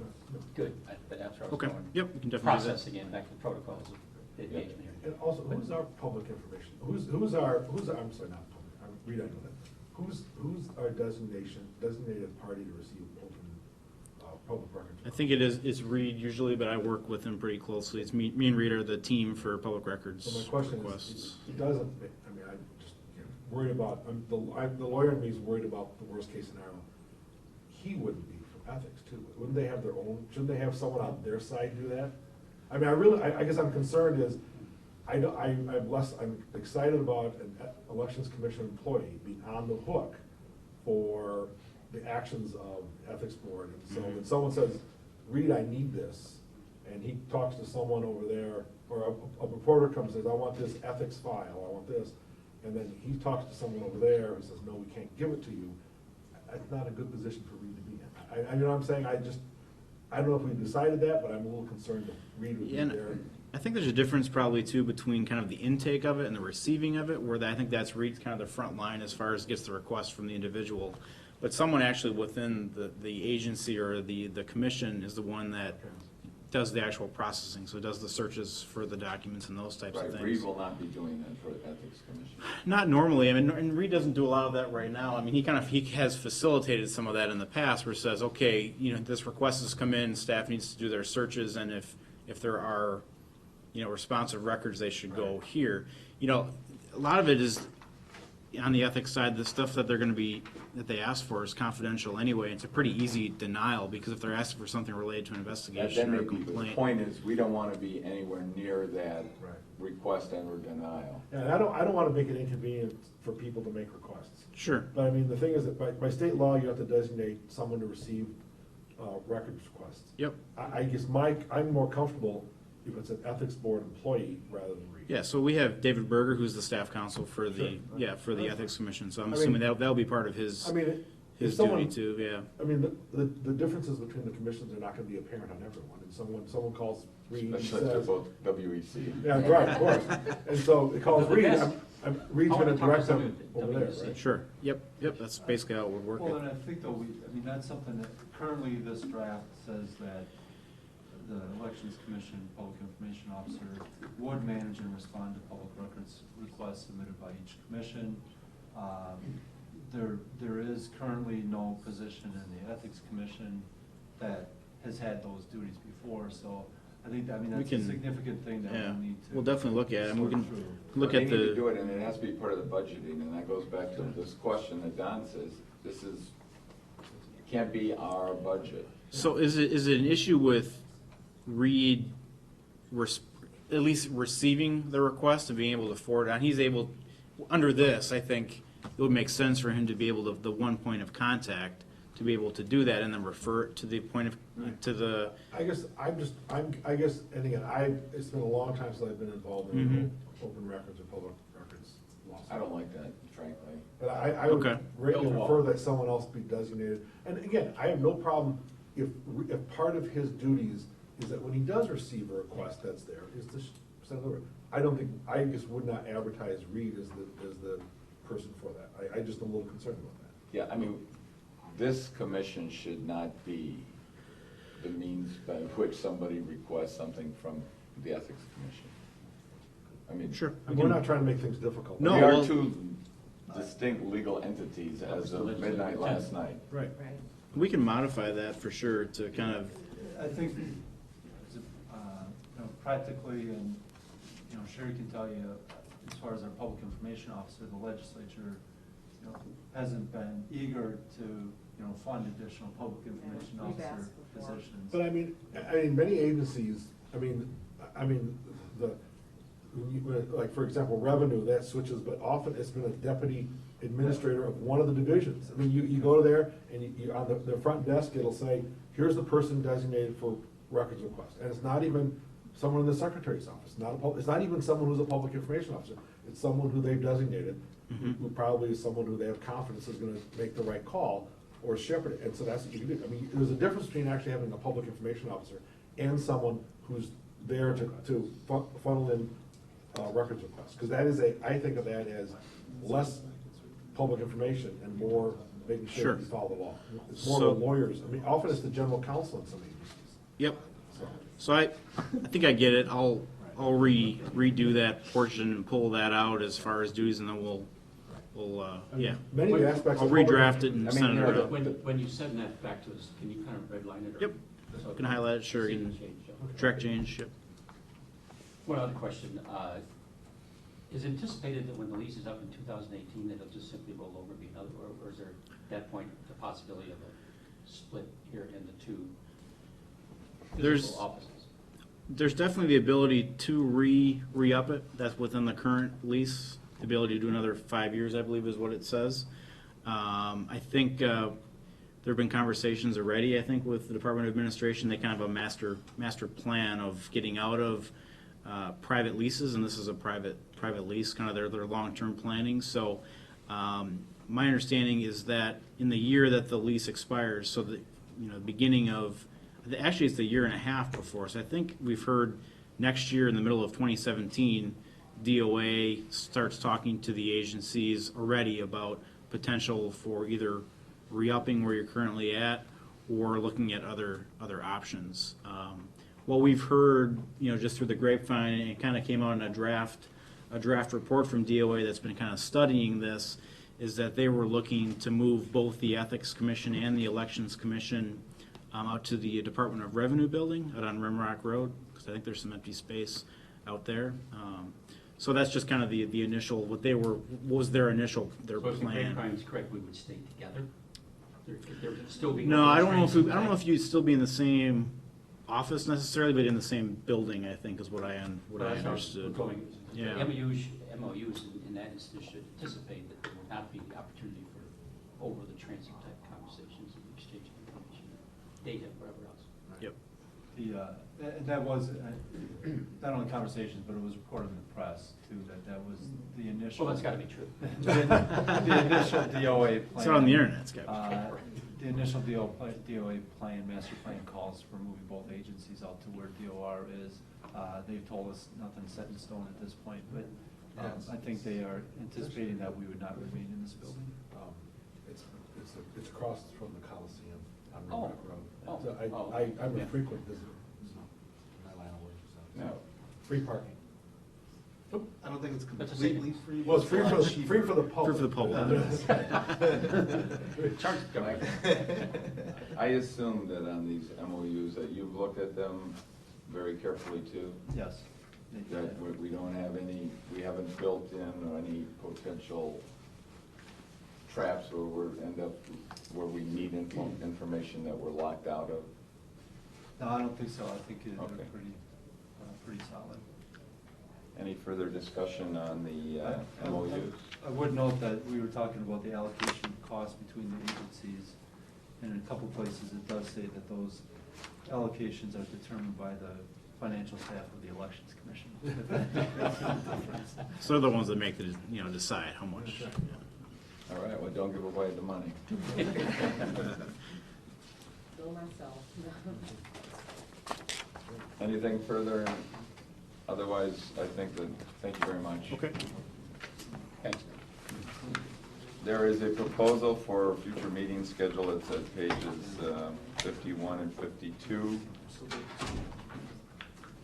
Are the August 30th, 2016, October 18, 2016, and December 13, 2016 dates all work? No, unfortunately, October 18th does not work. It's actually a potential conflict for me too. The week prior is better. I'm assuming you don't want it the week after because you're awfully close to And- November 8th election. And what,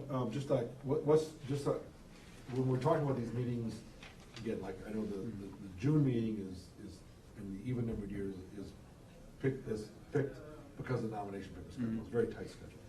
Are any of these other ones similarly constrained? Is like, what's going on with October other than, is there any?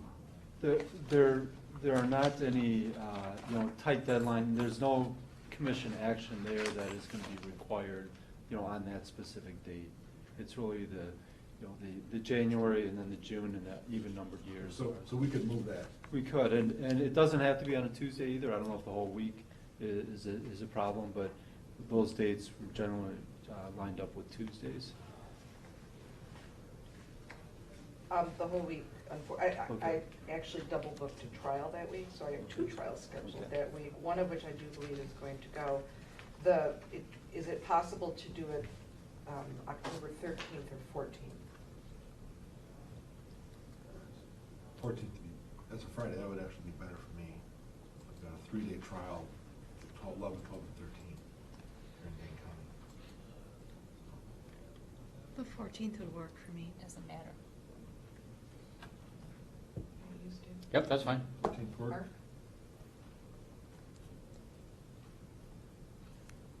Let's go with it. All right. Can I ask about just in terms of the number of meetings, I guess, part of my concern is we've got a September 15th deadline for agents, putting Right. something together for agencies. And I think we're all concerned about Mark and Mark's expressed his concern, I've expressed my concern. Are we gonna have enough time to to flesh this out. I know that, I've talked to some folks, and I know Steve's involved in some of those conversations, about the need to make sure that we have a pretty, I wouldn't say ambitious budget, but a budget that's well thought out, so that we can, because I think, you know, on our side of it, we've got people with differing views, and there are some people out there who think that we really need to ramp it up in terms of getting better equipment to the locals and all that. And the best way to do that is to come up with a well planned out budget proposal. So what would we be doing at the August 30th meeting? Would that be mostly on the budget? Well, we would have other items as well, but that's where we would be looking for the commission to weigh in on and hopefully approve or amend or approve our budget proposal. You know, it is also possible to have multiple meetings or telephone conference if you wanted to focus on the budget. And I guess the question would be if you wanted to build in multiple meetings, if that would be before or after the 30th. I'm not sure. Sherry may want to weigh in on what's realistic for us to put something together based on when we get our instructions and things like that. I don't know if August 30th is as early as we would have something prepared, or if it's realistic to have. Well, yeah, we're all okay with August 30th and October 14 right now, right? Right. So I think on the 30th, if there's any indication between now and August 30th that we need additional meetings, we can email that around. We don't have to do this now. Sure. Okay. Okay, but, because I do share Don's sentiments that we really need to be armed with the best data, facts, to make a case in terms of why the proposed budget is one that should be funded by everybody in Madison. And I think that's sort of, that's what we're thinking here at least, so. And I'm also assuming we would probably have people testifying about the primary at that meeting? Is that a common occurrence? It's a common occurrence for us to have public comments at every meeting generally, so. Sherry, have you gotten instructions from DOA yet? No, not really. They When- usually don't come out until August.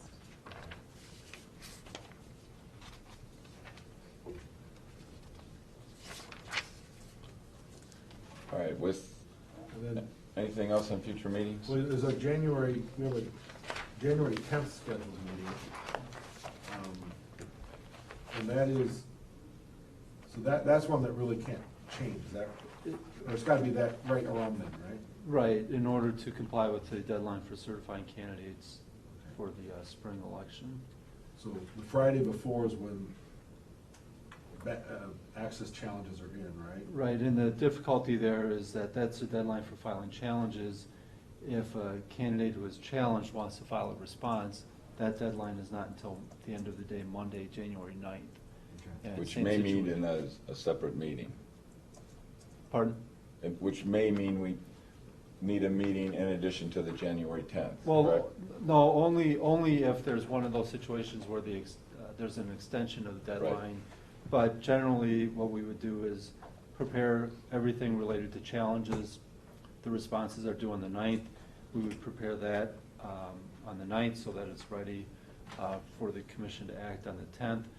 For the spring elections, we usually receive very few challenges for the nonpartisan elections. Is our jurisdiction statewide, or is it, so it's the Supreme Court, Right. and is the public I think school superintendent's up next year? I believe so. So are those the only two elections that we have to worry about in the spring? I believe those are the only statewide ones, but I'm not sure. But it also would be judges as well. Those are considered state Oh, candidates. okay. So January 10th is good with everyone? December 13th is not really good for me. Oh. So if that one is possible to move, that would be appreciated.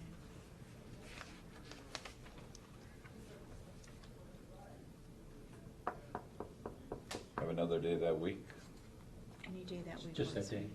Just that day doesn't work. There's no time sense? No, there's some Do flexibility. we have flexibility there? Mhm. Let Mike pick a day that week.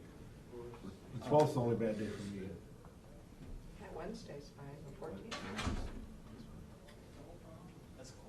14? 14? Thank you. No, that's it. 14th would work for us. Are we assuming the 10 o'clock start time for these meetings? Well, that's another question for the guys, I guess, for the commission. We can, I'm very flexible, you guys, everyone else comes a lot further, I only have to go 2 blocks. We're, Do you like 10? 10 o'clock is good. Okay, yeah. then we'll leave it at 10. Let's leave it at 10 with the flexibility that we may have to go, here's what I would, what I don't want to do is have us have 2 or 3 extra meetings Sure. because we're starting a Right. little later. Right, So and- it seems we should have a presumptive 10 o'clock start unless Mike tells us there's so much on the agenda that we're going to that we're gonna have start to- earlier. Yeah, Is absolutely. that, Yeah, fine. that's fine. okay. I just, if it's a 4-hour meeting, I don't wanna be here at 7 in the morning and, it doesn't make any right, sense, but. does the commission have a preference or target time for when they want to be able to leave Madison in the afternoon? I think my goal is to be as transparent, as thorough as necessary, but as efficient as possible. And frankly, I don't want to waste anybody's time. In the winter months with the time and the darkness, certainly want to be away by 3 o'clock, Okay. right, ladies? Yes. Drive as much in the light as you can. And then the last question I have, do we want to go beyond January 10th? And again, back to the old elections, the same meeting in which we would get a new chair, Kevin would have the schedule for the next 12 months. It Right. would actually be a 12-month schedule. Right. Do we want to do that? Is there? How about if we do that in August? Yeah, I was gonna Okay, suggest we can do that. that. Let's circulate it so we can all look at it. That would be good to circulate. Yeah, Okay. that would be very helpful.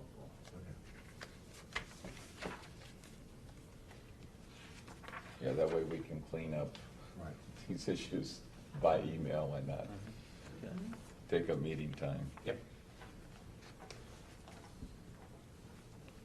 That takes us to the voter ID informational campaign. And If I could, there's one quick thing I would like to I'm do sorry. with the commission's permission is just, most of the commissioners that went through orientation, got to meet most of our staff. We have a couple brand-new staff I just wanted to introduce to the commission, if that was okay. Perfect timing, go ahead. So, first, Patrick Brennan. He is one of our new WISFO specialists and just started last week or 2 weeks ago. Third week already, so, yes. And so Patrick was our most junior staff member until just this week. We were able to retain a new accountant, Gamze Legler, is that correct, Gamze? Okay. And so Sherry is very happy. We've been trying to fill that position for quite a while, and we're really happy to have Gamze on board, as well as Patrick. Welcome. And they both came to us from the Department of Workforce Development, which is a little ironic because other agencies are constantly stealing our good staff, and so we have a little bit of revenge on DWD to pull a couple of theirs. So, thank you. And then the other question would be, we have our vendor here that might need a couple minutes to set up for a little video presentation. I don't know if the commission wants to take a little break. or Sure, just- we'll take 5 minutes.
read the memo in the packet, which describes the campaign.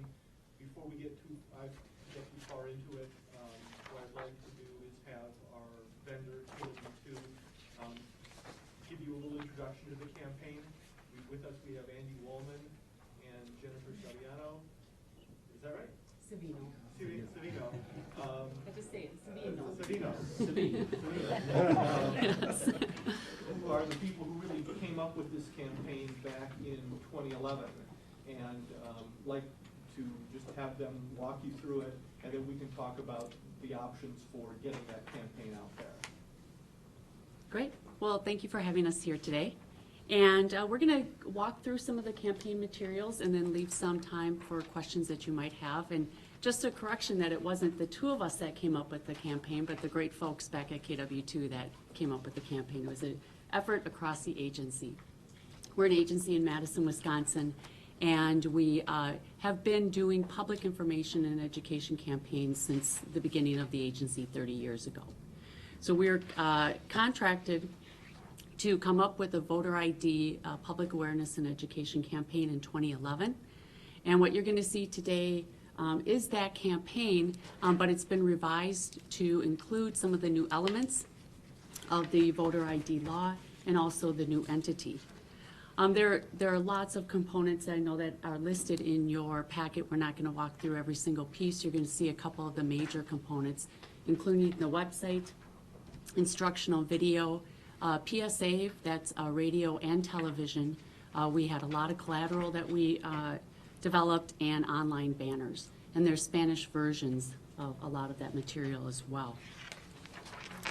So our goal at the beginning of the campaign was very simple, and that was to create a message that people would be able to recall and understand that they needed to have a voter ID when they go to the ballot.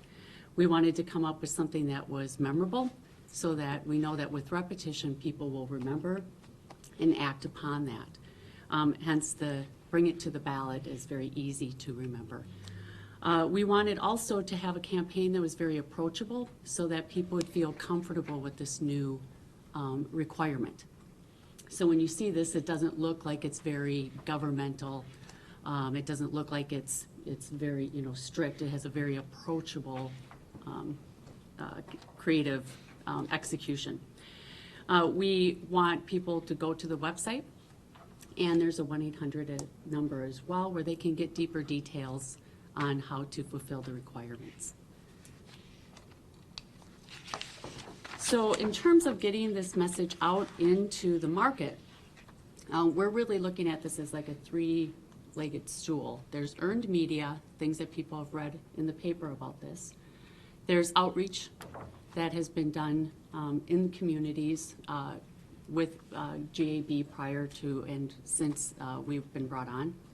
And then also paid media. And it's really those three elements that need to work together to make sure that we are communicating to the most voters and that we have a frequency of message that will allow them to remember. Because we know that with reach, meaning getting as many people as we can, frequency, repeating the message over and over again, and having a very simple message basically will equal recall of this. So Andy's going to walk through the campaign elements, and then if you have any questions, we'd be happy to answer them. Thanks, Jen. Thanks, Commission. Good 5 more minutes of morning. We're going to be jumping back and forth a little bit here to make the technology go for you. But as she said, there's several pieces to this campaign. I'll show you the core, one of which is a television spot. There's a handful of spots that are designed to either drive awareness, oh, this exists, or get into the how-to a little bit. And as she said, all the things point to the website and an 800 number so people can get the extra information that they need. So Ian, if we could jump into the TV spot here. Skedaddle a little bit so you can see. Am I in your way? Okay. Wisconsin voters already have a photo ID. If you don't, you can. Most Wisconsin voters already have a photo ID. If you don't, you can get a free Wisconsin state ID before the next election. To get your free ID, Head to the Division of Motor Vehicles and take a few documents with you. Proof of your name, date of birth, and U.S. citizenship, like a certified birth certificate. If you don't have a birth certificate or other documents, the DMV can still help you get a free ID for voting. For a complete list of the documents you can use, visit bringit.wisconsin.gov. And don't forget to bring your ID to the ballot. So bring it to the ballot, very simple. The audio was a little not, exactly on there because of the technology playback, but when it's in the real world, the audio matches great. Next up is a video we created and they address various topics. The one we'll show you a little bit of here is absentee ballots.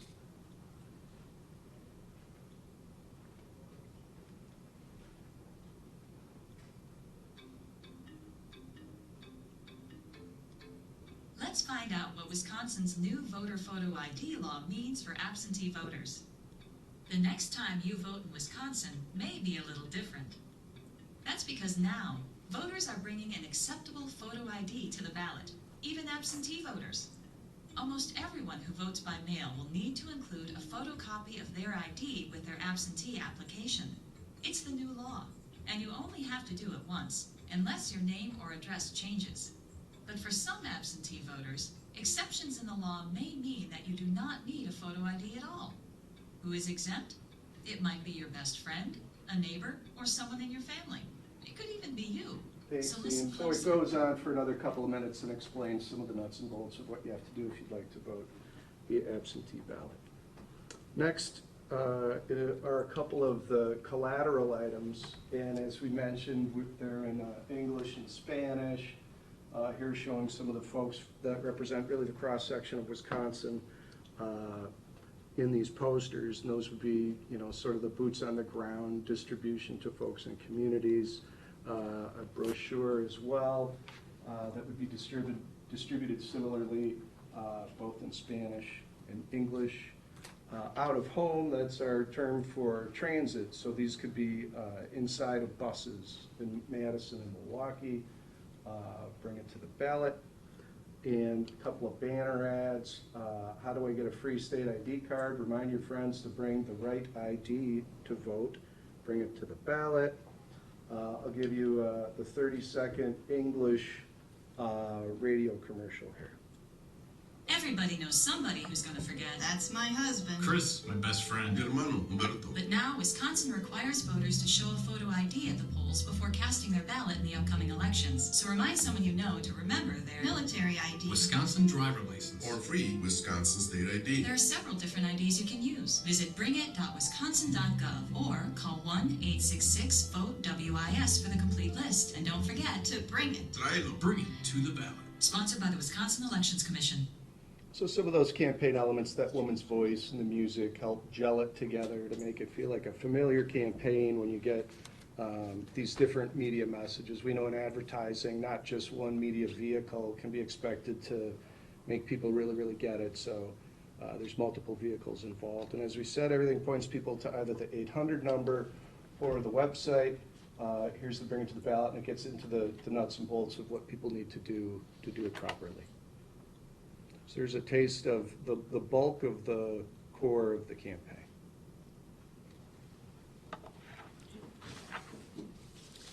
I realized you were given details to recommendations for media, and we just wanted to see if you had any questions regarding that or about the campaign itself.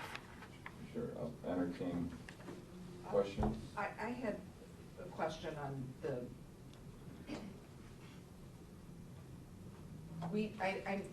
I understand that there's some information on where in the state people had a harder time than others probably bringing, remembering to bring their IDs. Are the different campaigns, we were talking earlier about the fact that there are wards with no voters, so that would be a silly place to target with an ad.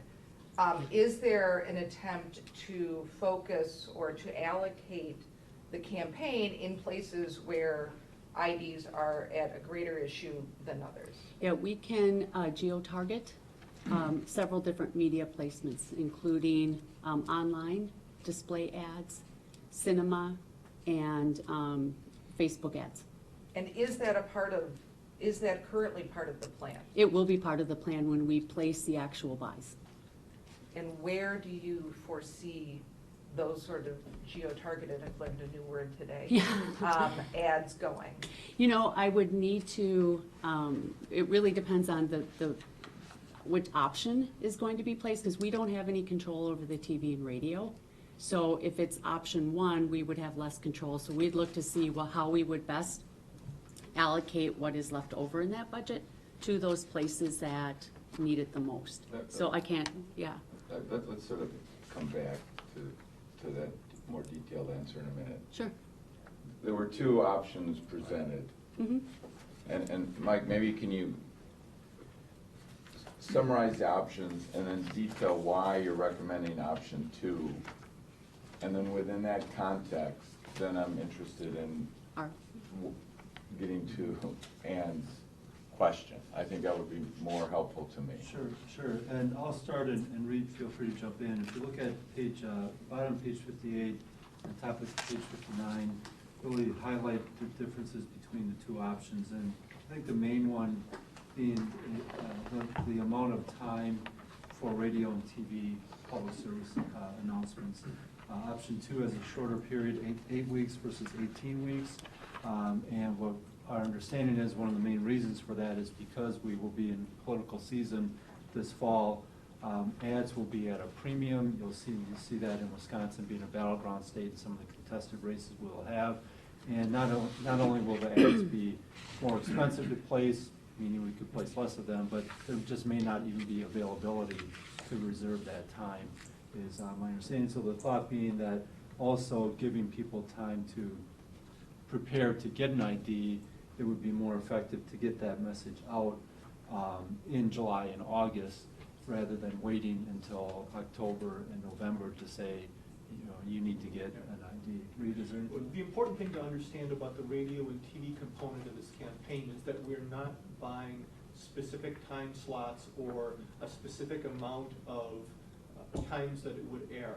The Wisconsin Broadcasters Association has a very good program where we pay them $6,000 a week, and they distribute these both TV and radio ads to all of their member stations across the state. Those stations are instructed to give these public service announcements a priority in running, but there is no guarantee that they will run at certain times of the day or how many times they'll run. After the fact, we get reports back that we can say that on WEAU in Eau Claire, this ad, these spots ran this many times in this time frame, but it's not as detailed as if we had gone out and bought specific time. Because of that, there are no guarantees with this. It's generally a good program and you get a lot of value for it, but in terms of being in a very crowded market, when we get into September and October, when those ads for the U.S. Senate or President start running, they're going to sell all of the time that they have. And there's going to be very little time for public service announcements. So the idea is, let's not pay for time when we're probably not going to get very good exposure, and use those funds for more targeted types of digital and other types of ways to make sure we're really reaching people then.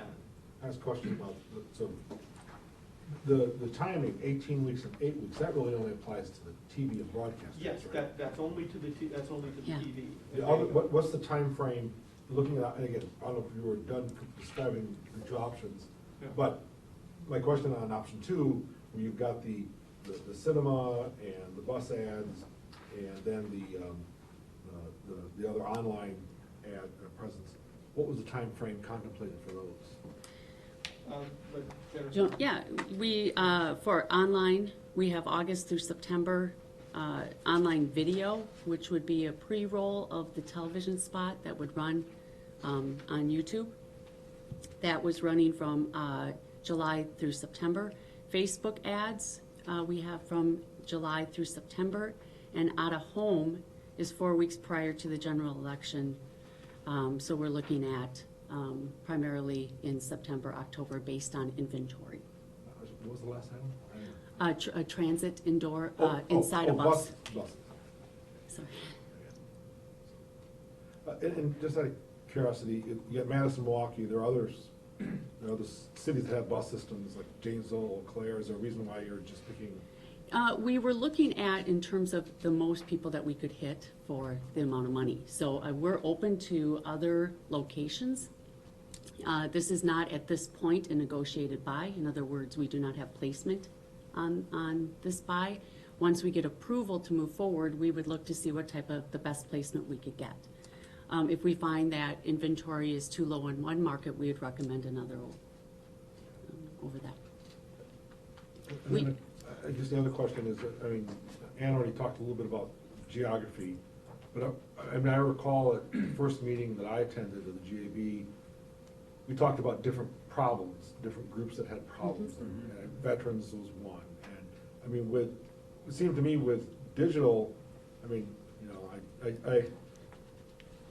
year and a half ago, I looked up an assisted living facility for my mother-in-law, and I kept getting Brookdale ads for the next 6 months on every website I went to. You know? Yeah. And which is because they're an assisted living provider. Yeah. So I'm guessing that, you know, that if there are people who frequent websites that are providing services to veterans or deal with, you know, issues of disabilities, it'd be easy to target that. I guess that's probably, we haven't gotten that fine into the details. Yeah. But is that, I guess I'm asking staff, is that something that we could do, or, I mean, I guess I'm just trying to figure out how we can, I just want to get the most bang for the buck. I'm very skeptical of the usefulness of general TV and broadcast ads.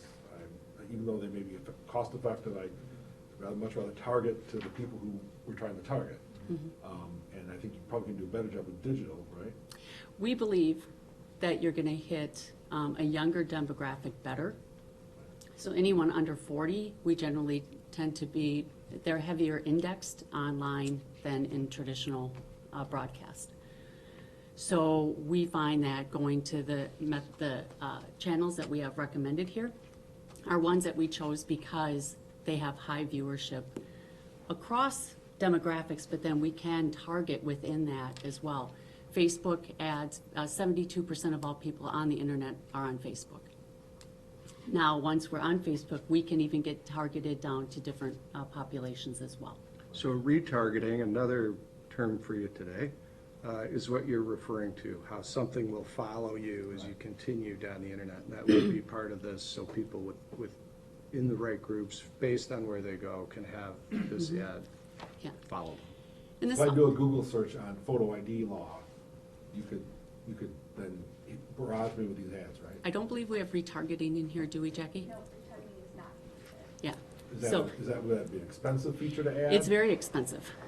And we could, that's one reason why we didn't recommend it. We can give you prices on what it would take to retarget, but generally that's a more expensive play.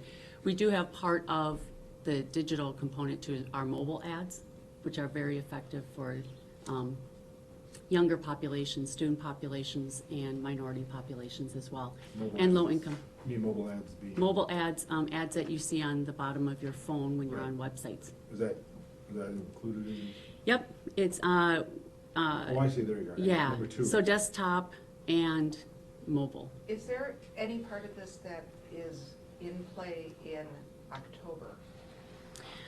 We purposely moved it up to be before major election spends, because even these channels are not as popular as broadcast for election ads, but we will find that the prices on this will go up. And we wanted to also give people time to get a photo ID if they don't have one. So we tried to get it in more in September. Now, we can move this by a couple weeks, but we might lose a little bit of our inventory. We just placed a buy for a client in May, and 30% of our buy was bumped by election ads. Well, And we were that's- paying for full price for them. Right, and isn't it also the case that in October, you're probably gonna have a greater opportunity to get earned media, because you're gonna have reporters, and you're gonna get, I mean, I'm guessing that you can Yeah. talk to the UW system and try to get them to send emails out to students that, Yeah. I mean, that's the thing where you can get the free media. Yeah, that earned media and outreach is gonna play a really important role as well as this. And outreach is where that geo-targeting to specific geographical areas can work as well.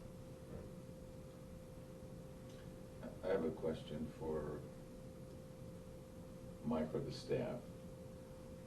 You've been living and thinking about this for a long time. Are you confident that your recommended motion is the best buy for the dollar? I think it is, Yeah. and obviously everybody would like a larger budget, but I think with the budget we have, that this is the most efficient, effective route to go, the option two. I guess my only two comments on, I mean, again, my first GAB meeting, I think I made the comment of the fact that I'm a political animal, I like ads, I like doing this stuff, I get sick of them. I mean, by the time November comes around, I'm recording shows and getting through, because I get sick of seeing all the ads. He's really streaming it. That's right. And so I guess I would encourage some flexibility, if the decision was made to spend less on broadcasting TV, I'd be all for it, because we're talking about 1/5 of our budget for ads that we cannot target, and that could be in the middle of the night, and we're not sure that they're hitting the people we're looking for, and are gonna be, and again, I realize August is probably not, I don't know, I'm guessing that we're gonna see a lot of so many primary ads in Wisconsin probably in August. Maybe a couple congressional districts you'll see some, but you're gonna see, people are gonna be sick of this stuff. And so I guess I would encourage that. The other thing I would look at is I would encourage, in terms of cinema buys and in terms of the bus buys, to make sure, the cinema, you don't indicate where you'd be doing it, but I would encourage it to be statewide.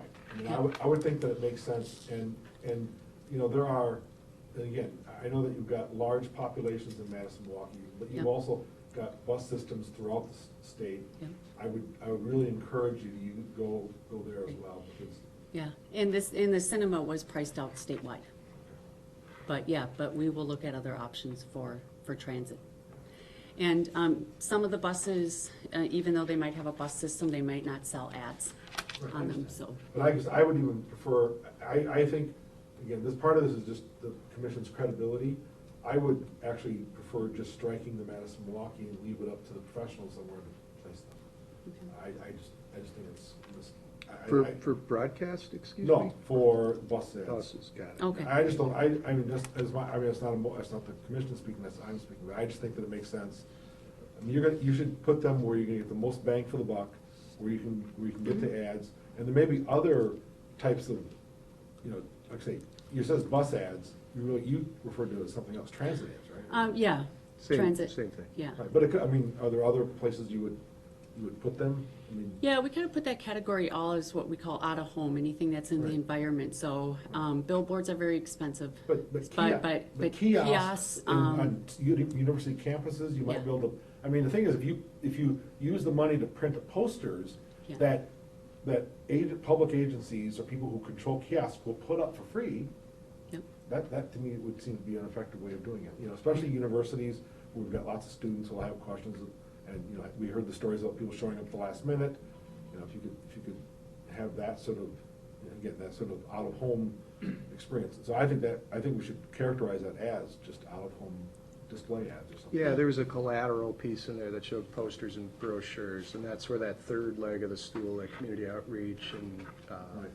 working on the Placement for free. ground, where you get the free drops that could be very But we have specific. to print the ad, we have to pay to print them, right? No?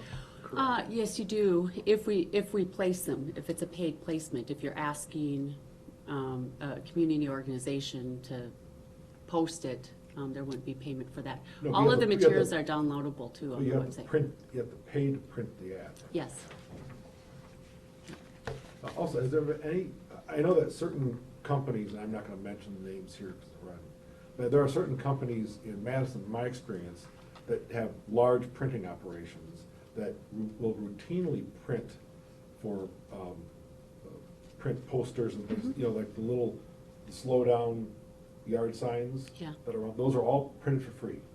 I know the company that prints them, they print them for free, of course, their name's on the bottom, but they print them for free, and they hand them out to, something, Safe Communities is the company, or the organization. Has anyone thought about approaching someone like that? You know, we haven't been involved as much in the outreach, maybe that's something you can That's answer, something we Reed? can certainly look into. the outreach aspect that we touched on a little bit is really Megan McCord-Wolf, who you'll be hearing from in a little bit, really leads that effort, voter outreach, speaking to voter advocacy groups, trying to distribute materials, getting things in clerks' hands, and as broadly as we can and as inexpensively as we can. And we do have a print collateral. We do have posters and some brochures that we have available for use right now. And I had one last question, this is a probably a general question. Is anything that I know there's some litigation ongoing that could change some of the rules a little bit. I mean, and I know we can't predict how that's gonna come about. Obviously, the website, we can probably make those changes. Mm-hmm. In terms of the messages that we're sending out that talk about the different ways, are they generic enough that we don't think that they'll be contradicted by? They're really broad enough. If you remember the ad, there was the line in there about if you don't have, if you're not sure you have a birth certificate or the DMV can help you. Those are some changes we made to the campaign, I believe in 2014. The kinds of things that we think could possibly happen in terms of affidavits or other things like that. That's really too fine a detail to Right. put in these ads. No, I just want to make sure that we're Okay. not putting in anything that when it runs because of some decision by some judge is now incorrect. Yeah. Yeah. Any other questions? Then, I'd move the. let me just ask Don a question. I'm looking at page 60. There is the recommended motion is 202,000 for option 2, and then 48,000. Do you want to say 7 weeks rather than? I don't want to get that specific. I don't know. We can take a look at how things are going, and if we think that they're not, that we're not getting the coverage we need, I think we can make some adjustments. Okay, then I would entertain a motion. I would move, I think I know how to move this. Go ahead. That we authorize the administrator to enter into a contract for voter ID public education with KW2 in the amount of at least $202,000, and that we authorize the administrator to enter into a contract with Wisconsin Broadcasters Association for not more than $48,000, which would allow the flexibility to make the changes if needed. If you guys look at what's available now that we agree on it, would allow for some tweaking, but we wouldn't exceed the broadcast recommendation, and it would allow that flexibility. Second? Can I move, I think would be a friendly amendment, and on option 2, the 1-month interior ads, I would prefer we describe that as just, what would you say, out-of-home advertisement.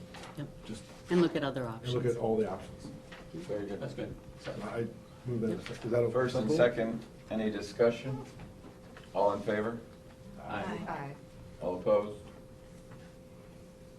Great.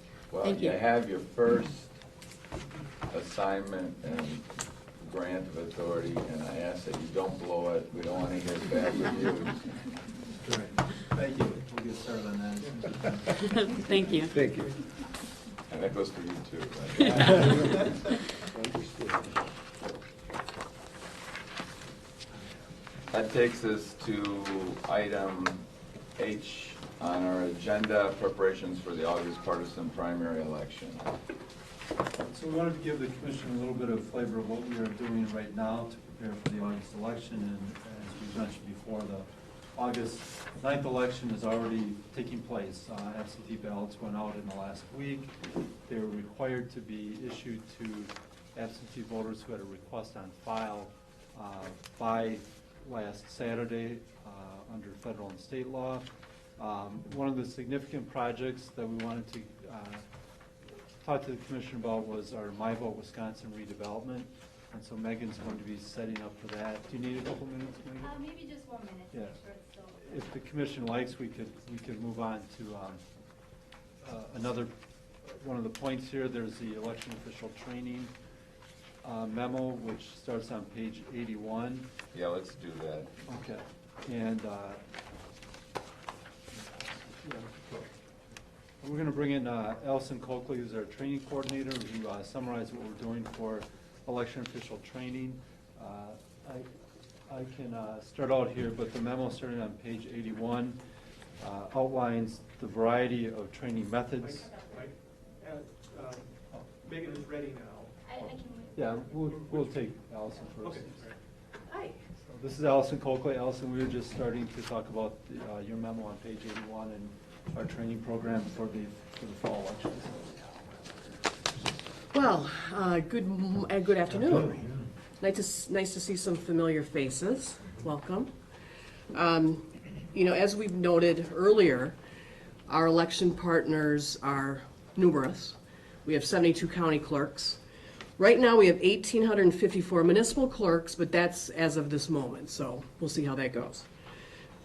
We also have over 3,000 chief inspectors for any given election, and that's not to mention the tens of thousands of election inspectors, election registration officials, special registration deputies, canvass board members, and tabulators that we support directly or indirectly with our training programs. So at a very basic level, our agency is responsible for providing new chief inspectors and new municipal clerks with initial election certification classes. We currently utilize two methods. One is live training webinars conducted by commission staff, and the other is our in-person training classes conducted by certified clerk trainers. And I think, Julie, weren't you a certified clerk trainer at one point? So live webinars allow us to schedule training that can be accessed by anyone with a computer just about anywhere in the state. There are a few pockets where it's difficult to get good internet connection. And the clerk trainer program gives clerks and chief inspectors an opportunity to take training in person with someone they probably know if that's how they prefer to get their training. So to augment our basic training classes, we employ a webinar training platform to conduct election administration training, each year focusing on timely topics that we can explore in more depth. For example, the first webinar in the 16-17 training series, preparing for the August election, will review some more complex election administration procedures that we don't have the time to cover in our basic municipal clerk core or baseline chief inspector training classes. Good example is counting votes in a partisan primary or overriding and remaking ballots. That'll be coming up in August. The webcasts and the materials are posted after the broadcast for local election officials to use at any time they choose, night or day, with no fee.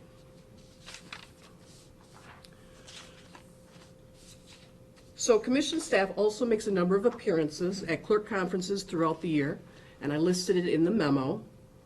The conferences I listed just give you some idea of the meetings and conferences we participate in, and an estimated number of attendees, which can range from 50 for a district meeting to over 500 for an annual conference. This year, we're also developing a local assistance program targeted to those municipalities who may have some special needs for the upcoming election. Maybe they're expecting an even higher turnout election, even given this is a high turnout election year. They may have special needs that require additional election support. We think through these partnerships, it's going to allow us to see potential problems or any trends that develop that we can address quickly, perhaps adjust our training plans if needed, and provide guidance to clerks and election officials statewide. So any questions? I would, if I could, just note a couple of things. I don't know if Allison mentioned, but our manuals as well. We have two manuals, as you may know, that are really sort of Bibles for election officials. Our election administration manual, that's primarily for clerks, and then our election day manual, which covers everything that happens on election day for the election inspectors. Every time there are legislative changes, we need to update those manuals. So Allison and our election administration team are in the process of updating those manuals now. And the clerk training is really one of our bread and butter duties, one of the things that we spend a lot of time on and are responsible for. And we also, of course, have just kind of the daily support that we provide local officials through phone calls and emails. But it really all builds from the basic training that they receive at the outset. They're required to be certified, that they have obtained enough training in a 2-year period. And then we constantly are referring back to those training materials and those manuals when we provide that daily support. And so we wanted to make sure, because it is such a big part of our program, that we gave the commission a little flavor of what we do there, and the former clerks, if they want to weigh in, this is something they would especially know. Absolutely. Know about. I mean, the training is always very good, and the manuals are helpful, and the pieces that you have on the website that you can go to and do a training on a specific thing, I know I would have my staff do that if they had, whenever they had downtime, whatever, just go to that, look up things, and the materials you provide when you're a trainer were very good. So it was You're very an helpful. excellent quick trainer, too. Thank you. We depended on you greatly when we had problems, and you were always very efficient in getting back to us. So Thank you. we were glad you were there. Thank you. Thank you very much. What we didn't touch on, and we probably will in a future meeting, we're talking here mainly about what we call election administration training as opposed to the WIS vote or voter registration training that we do. A completely separate program, but we use a lot of the same methods to reach local election officials to be able to operate within the voter registration system.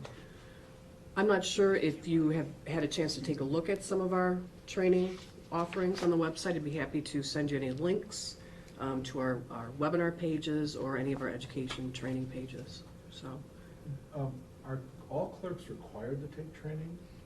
all municipal clerks are required to take training. So do you have issues with that? I mean, I get the sense from talking to some folks that not everyone is enthusiastic about participating in training. It's interesting because state law requires municipal clerks to take and report to us a minimum of 6 hours of election training every 2 years, which seems like a relatively small amount. I know, based on reports, that people who have attended conferences with other states' participation, that other states may require more training than that. There are some clerks that have some difficulties. Over half of our clerks are part-time. They have full-time jobs and found it difficult to attend in-person training classes. I think the development of our distance education has helped a tremendous amount to bridge that gap because they can take the training on weekends or at night or whenever it's convenient for them, and it still counts, whether it's live or whether it's the recorded version. Okay. But does everyone make the 6 hours, or do you have? No. And we're required by state law to track that training. At the end of the 2-year training term, we contact those individuals starting well ahead of the end of the 2-year term, which is December 31st. Let them know what their training requirements are, what opportunities are available for them, and we update that as they attain their training. And we have in the past employed other methods of trying to achieve compliance, for example, contacting the members of their governing body. Of the 1,854 municipal clerks, how many don't meet the grade? I'd say in a typical term, perhaps 100. I think part of the problem too is reporting. I mean, I have heard comments from the clerks that they actually have taken the training. They think that someone else is going to report that on their behalf. Just a follow-up to that, how many of the 1854, what's the percent of turnover every cycle? We've estimated as high as, I think, 20%. So we always have new clerks coming on. Again, they're part-time. They have, other responsibilities in their lives. Many of them have very small elections budgets. So being able to offer them training free of charge.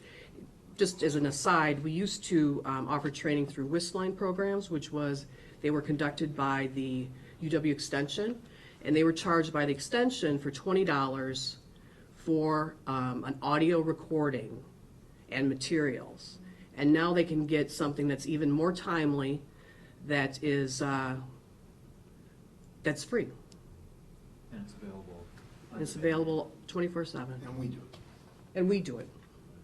what procedure do you utilize to update in terms of who are the new people and how, whether they're getting trained?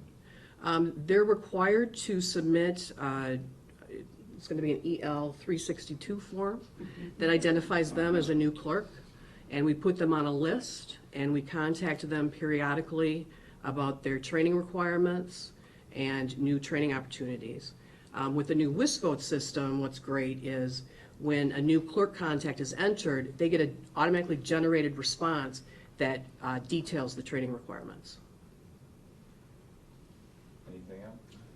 If I could just add one note regarding training, Mike, you mentioned a little bit about the WISVOTE, the former statewide voter registration system. One of the new training methodologies we've been doing for new users of the WISVOTE system is previously with SVRS, we required at minimum 2 full-day in-person training classes, and if they would be doing absentee, it ended up being about essentially a 3-day in-person training. We would do them periodically throughout the state, but there would definitely be travel involved.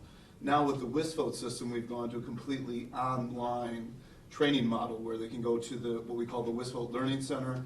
They have to get access through our help desk, and once that access is gained, they can be trained at their own time whenever it is accommodating for them. And the training time has been reduced at minimum up to half the amount of time that was required under SVRS, up to potentially a third, depending on how fast they move through it. So we've been getting a lot of positive feedback because it does provide the flexibility for new WISVOTE users that they can get certified in one day instead of having to wait potentially months until the in-person class is scheduled. So I did want to offer that as an aside too. And it's great training. Great training. Thank you very much. Okay, thank you very much. So we have 2 more items under this agenda item. As I mentioned, the My Vote Wisconsin website and also the election night results reporting. So does the commission have a preference for which it takes up first? Go ahead. As long as we have Megan here. Megan McCord-Wolf, as I mentioned, our voter outreach election specialist, and she has been leading this effort to redevelop My Vote Wisconsin. As with everything we do, pretty much it's been a team effort, but Megan's done a great job in getting this completed, and it just went live last week, and so she's going to give us a brief overview of this website for voters. Great, thanks Mike, and welcome commission members. As Mike said, I'm Megan McCord-Wolf, and I'm the voter outreach specialist, and I also handle our MOVE Act coordination, so programs for military and overseas voters, as well as managing the My Vote Wisconsin website. So on June 22nd, we launched the redesigned My Vote Wisconsin website, and I'm going to show you the new design and the features in just a minute. But first I wanted to give you a little bit of history about why we decided to redesign this website. So we first launched the My Vote Wisconsin website in 2012, and that site was developed as part of a grant that we received from the Federal Voting Assistance Program. And they provided that grant so that we could develop a site that delivered ballots online to military and overseas voters. So we used that grant to develop the original site, and it does deliver those online ballots to the military and overseas voters, but we also expanded it to provide all sorts of services to our Wisconsin voters. So it's where a voter would go to look up their polling place or start the registration process. They can find their elected officials, their voting history, all sorts of information is included in this design of the website. The site has served Wisconsin voters very well over the last 4 years, but we also knew that there were some improvements that we could make. We thought that there were things that we could do to make the site more usable and more accessible, and we still had money left over in the grant where we knew we could make those improvements to the site. But one of the key components is we wanted to make sure that any improvements we made to the site were based in data. We wanted to make sure that we had some concrete evidence as to what voters needed, what they were looking for, and what would work best for them. Because of that, we decided to embark on a usability study of the site where we actually brought in voters from around the state to use the site, and we'd watch them use the original My Vote site, see what features worked well, what things needed improvement. We collected a lot of data, and we used that data to really drive the entire process. And so that's why we redesigned the site, and I think what we have now is a very usable and very accessible tool that all of our voters can use. And in page 69 of your packet, you'll see we do have an overview of that usability process. So if you're interested in exactly how that went, that's a good place to start. But first I wanted to show you what that site originally looked like. So this is the original My Vote Wisconsin homepage. And as you'll see on this homepage, the first thing a voter was asked to do is to identify their voter type. So they had to select a category, and from here they were asked to provide their name and date of birth or their address information, and then the site provided them with voting information. During the usability study, we found that voters really wanted to first select a task that they wanted to accomplish on the site before they were interested in telling us their information. So while this setup really worked well for querying information from our statewide voter registration system, voters kind of felt it was a little bit backwards. So now I'm going to show you what our site looks like now.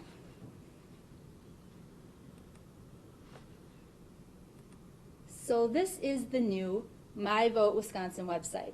So this is the new designed website that was launched on June 22nd. And as you can see, the new site brings all those tasks and the things that a voter can do right out to the forefront. So right here at the top level navigation, we have all of these features, and these are the features that we identified that our voters wanted to see in the site. And then down here, you're going to see that we advertise the next statewide election. So we don't know when their local election will be, but we can tell them when the next statewide will be. And there's even a tool down here where you can search to see if you have a local election. And then here with these blue buttons, these are all features that tie into that next upcoming election. So someone could add it to their calendar, they can look up their polling place, or they could find out what's on their ballot, or they could start the registration process right from here. Down below, we have a major section devoted to those military voters because, again, they're the ones that gave us the grant, and we wanted to make sure that military voters knew exactly where to go when they landed on this site to start the absentee ballot process. Over here on the right side, we have what we call our promo sections, and the really nice feature about these is they can actually change out. So depending on if it's before an election, on election day, or after an election, we can present completely different information that's really targeted to what our voters are looking for. So we can base what we display here on our analytics from our website to make sure we're showing relevant information. Another key component of this website, and it's hidden right now as it's in development, but the entire site will be available in both English and Spanish. So with just one click of a button, the voter will be able to change the entire site and all the content to Spanish. Up here at the very top, again, we have a display for those military and overseas voters where they can go to find relevant information for them and really channels them into those specific fields. I'd like to quickly give you a really high-level tour of what some of these features do. And I should note I am using test data, so I'm not showing anybody's private information. This is a fake user I'll be using. But if a voter is registered and they're already in the system, My Voting Activity is really the main feature they're going to be using to find out everything that they need to know to participate in the voting process.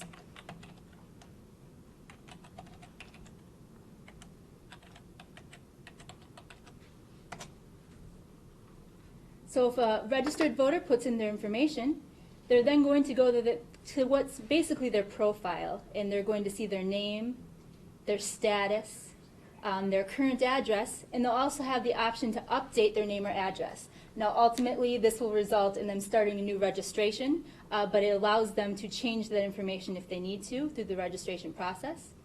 It's also going to show them their next upcoming election, their polling place, and more information to do with that next upcoming election. Another really great feature is if they have an absentee ballot request on file, they can actually track it right here. So they can see where their ballot is at during that process.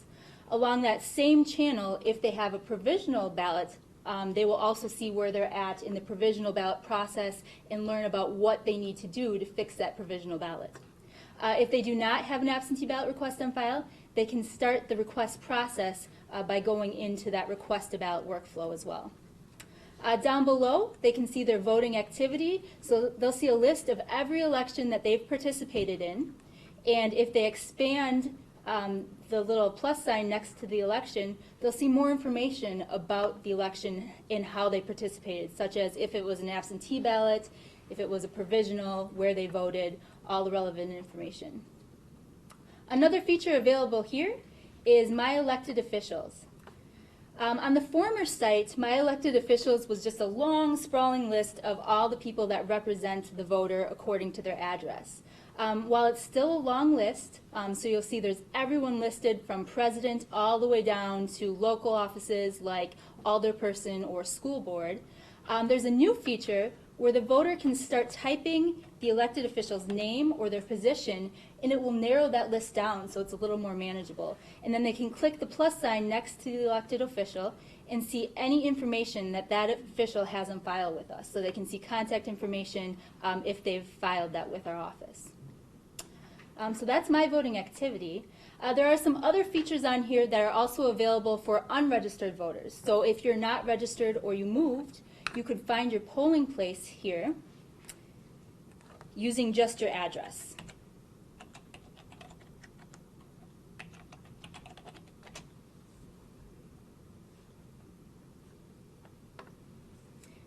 And again, we're in a test environment, so it's a little slower than the real thing. The polling place feature is going to show the voter where their polling place is. It'll display the address, the hours, the date of the next election, and it's also going to show them that polling place right on a map. So they'll be able to see where their polling place is, and they can even get directions right to their polling place.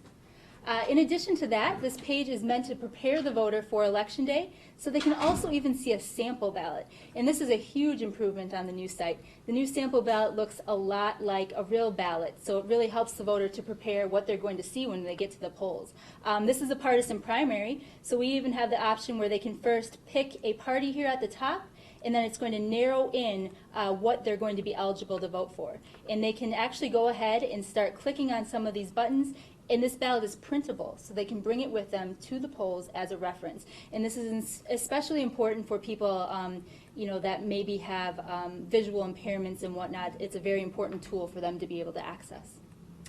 In addition to these features, there's also the register to vote or update my name or address feature. Now these basically just allow the voter to start the registration process and work through the registration form. At the end of the form, they do need to print it, sign it, and get it to their municipal clerk because we do not yet have online voter registration. But it gives them all the information they need and makes sure that they have answers to all their questions throughout the process.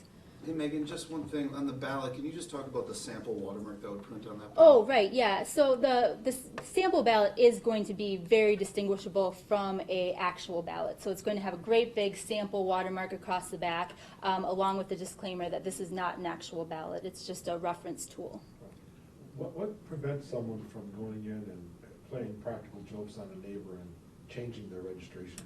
Right, because we do not have online voter registration, all you're doing here is filling out the form, and it doesn't actually change the person's record until the municipal clerk receives it and actually updates that record in the statewide system.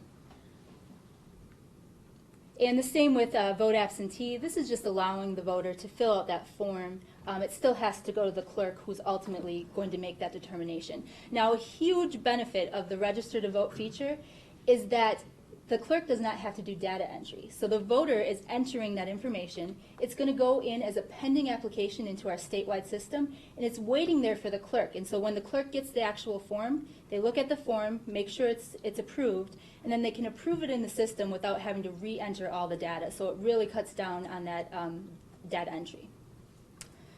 So that's the basics of that site. I can show you here too. This is what the old polling place lookup looked like. So if you remember, the new one has that nice map. This is the old polling place lookup, so it's a little different, not as comprehensive. And then just a couple of stats about the new site. So since the launch on June 22nd, we've had 462 voters complete a voter registration form using the site, 248 of which have already been received by the clerk and have resulted in a voter registration. We've had 111 regular voters who have requested an absentee ballot using the site, and 130 military or permanent overseas voters who have requested to receive a ballot right online. That's it for the tour. If you have any questions. I have one question. Yeah. Is it, when you go into the application for voter registration? Right.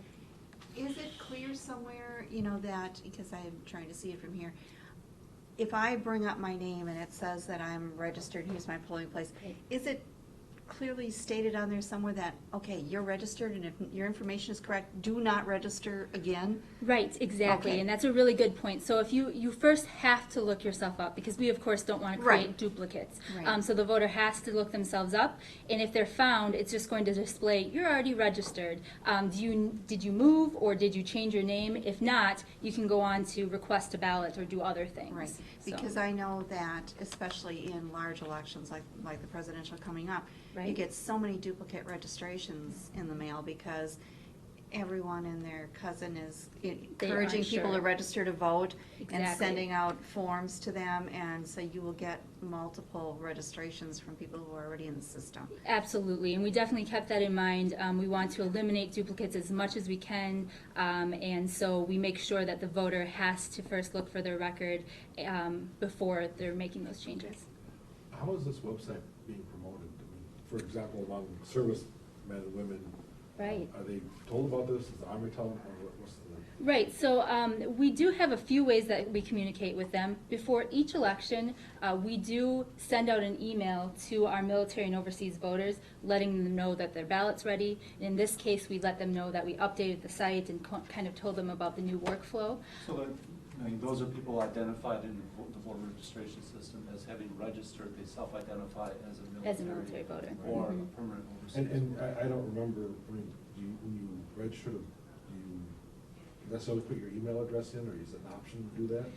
If a voter wants to receive an online ballot, which many of our military voters do, then they have to provide us with an email address. So we have a pretty good store of email addresses for those voters.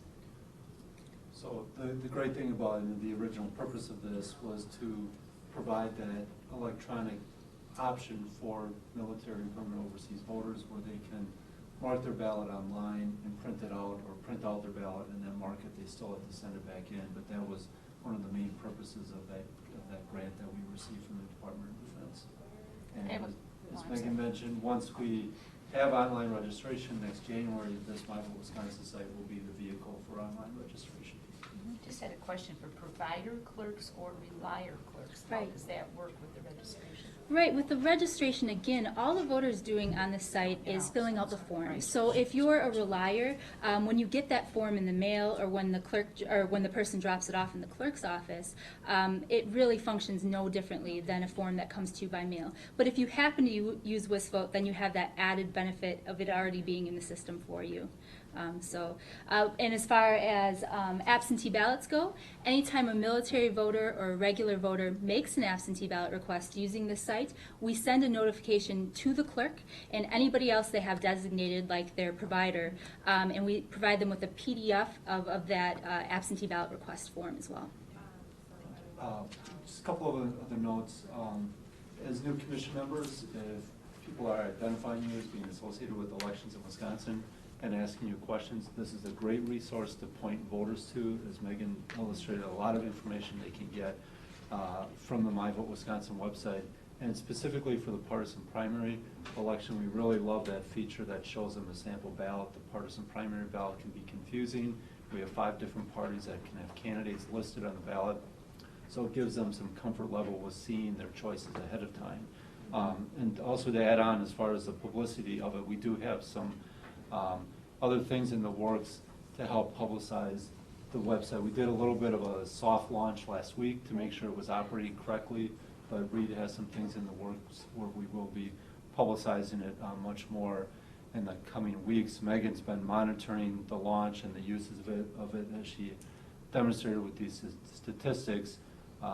Weekends and evenings, she's really been on the ball. But Megan, I wanted to also have you just describe the phone calls we got from our users that we were not aware of? Sure. So we designed the site, of course, for voters. This is a voter site. But after the launch, we received a lot of calls from other state agencies who were using our site as part of their normal business process. One of the more entertaining ones we received was from the Electrical Contractors Union, who has all the electrical contractors around the state use our site to look up what municipality they should pull electrical permits in. And so it was really interesting and an unintended thing that so many people are relying on our data. So I think we have a really good network of people that use this information, and it was good to hear. And, So. and as Megan mentioned, a number of state agencies who used it for their own Right. purposes, and we were aware that the legislature uses it in some cases, but just completely unrelated agencies. And unfortunately, Megan had to take some calls where these other users weren't aware that there was going to be a switchover, and they were not pleased that they woke up one day and saw a new And the website. process And changed, yeah. of course, they had not thanked us in the past for having our website, but they did not have any hesitation in complaining that they were looking at something new. And Megan, patiently explained that this was geared towards voters. What they were doing before, they could still do with the new website, and hopefully in an easier manner as well. All right. Thank you very much. We have election night results reported. Right, so this is starting on page 85, and as I indicated in the memo, it's really optional whether the commission wants to take this up again now and try to resolve this, or wait and move on and address this. It's really most important when we get to the spring elections and we're talking about local elections. We're going to wait. Well, I personally, in looking this over, because I worked in elections for a really long time, when I first started working in elections, the counties weren't even aware of what school districts or who was on any, because everybody had their own little piece of paper, okay? And so, in my opinion, which certainly isn't a legal one, but when they're referring to election results, they're referring to the results, I believe, of the part of the election you have control of. In the county's case, the state, the federal, the county races. So I really, in looking at the motion that is on page 90, where it says that, they have to report all these other things. It says the contest must also be reported if it's easy for them to do that. I would really recommend that it say may also be reported. That it gives the clerks an option if they have that information and it's just more of a hassle to delete it than it is to post it, that they can do it. But I think if you leave the motion the way it is, saying that if it's easy to do, you have to do it, whose interpretation is it that it's easy to do? Is it the clerk or is it someone else? So I would be, I guess, ready at this point to make the motion that the recommended motion, except to change it to say may also be reported. Can I ask Mike, I know that at the GAB meeting when we discussed this, there was a thought that they would talk to the legislative authors to see what was intended. Has that discussion occurred yet? Yes, at least at the staff level. I talked to a couple of staffers for the chairs, and I think they were comfortable with our motion, but also we're sort of giving them secondhand information about how easy we think it is for different clerks, depending on the voting equipment they have and whether results are modem in. This was, again, the difficulty we had was with the word in the statute, all returns. I think as we mentioned at the last meeting, there wasn't really a focus on that term when they came up with these deadlines now. So I don't know that we have really anything that's especially helpful. Those are just discussions with a couple of staff members. I think the intent was not to make it overly difficult, and also the focus is probably on these partisan races at the state and federal level. If you need more time, I'd be happy to withdraw the motion until August. It's up to the commission. As I said, it's not urgent that we take it up today. I think let's get the information back put it on the agenda for August. Okay. The motion also needs to be changed. The board doesn't Right. advise anymore. Well, and as I put in the cover memo. I was- know, but I'm just right, saying. Right, no, good point. You don't- The board no longer exists. Right. I should have asked this question when Megan was up. When you look at, like, I was actually looking at my ballot for the September term. For, in April, this goes to the question about who's on the ballot, will it show local races? It'll show everything, yeah.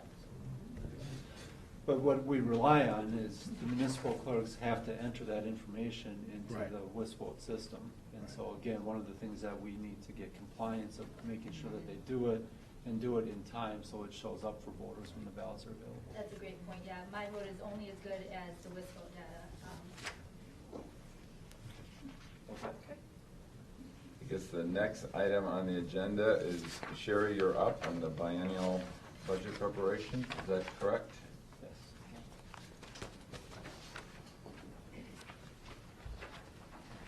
Thank you, y'all.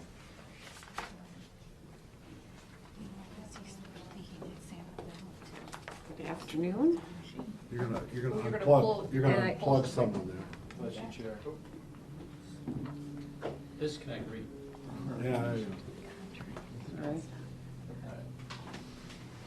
Before I get started, I just want to let you know that lunch will be on its way shortly. I figure we could eat in closed session. Sure. Okay. So, in your board material, or in your commission materials, starting on page 91 through 93, I have a summary of the 2017-19 biennial budget process. So, every 2 years, of course, as you know, we have to plan 2 years in advance for our biennial budget. So right now, we're preparing for the 2017-19 budget, which is in effect July 1 of 2017 through June 30th of 2019. And how we start that process out is, we have a bunch of technical steps that we start with. One in which is that we take the budget from the second year of the biennium, so the fiscal 17 budget, which is on page 93 of your materials, and that's our starting point. And what we do is we make sure that that everything is in line and that we make our budget adjustments as far as how much money we'll need for our salaries for our staff. So we do a reconciliation process, and, you know, sometimes the budget goes up a little bit, if there were any raises or anything like that in the previous year. And then we reconcile that and determine what we'll actually need just standardly to keep the operations running for our rent and you know, just the main operations, staffing and rent primarily. And then after that, what we do is we move on to the next process, which is to determine, you know, what we're gonna need for that biennium, that 2 years, as far as programmatic things. So what kind of changes do we want in our programs, or additions to our programs, or updates to our My Vote site or whatnot, and how much that will cost.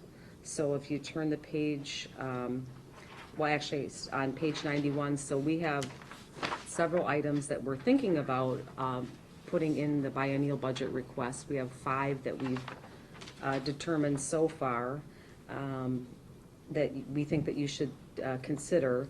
The first one is, of course, to request position authority to maintain our 22 federally funded FTE that expire on June 30th of 2017.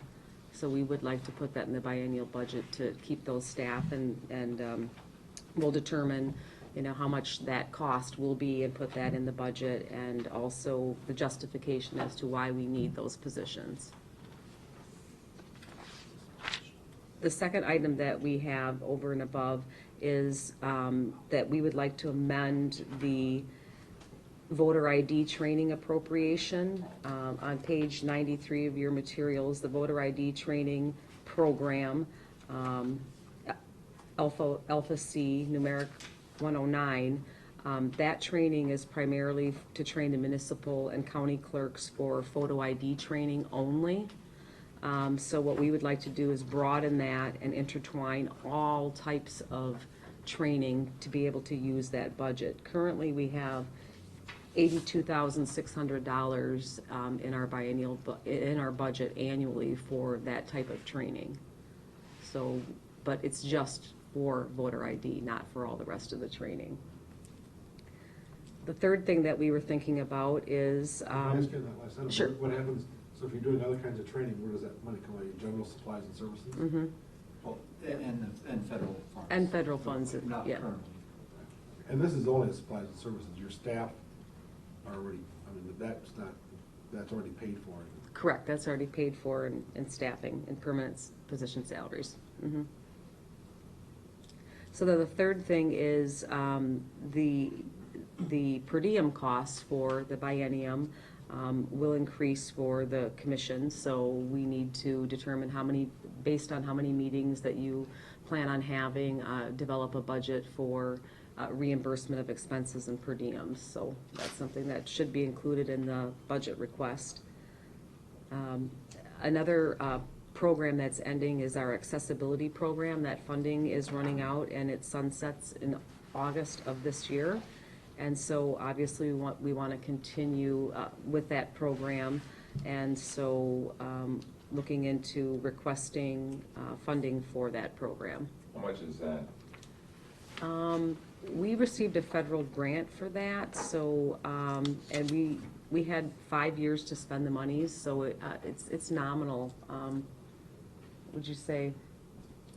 I mean, this could be part of what we're gonna be seeing in August, right? Correct, Okay. correct. All So right, we I just can haven't wait done till the August. analysis yet. Is that used to, what, contract with That's to do our accessibility audits, go around the So state. those folks that came up and talked about the audits, Right. that's paying for that, right? Right.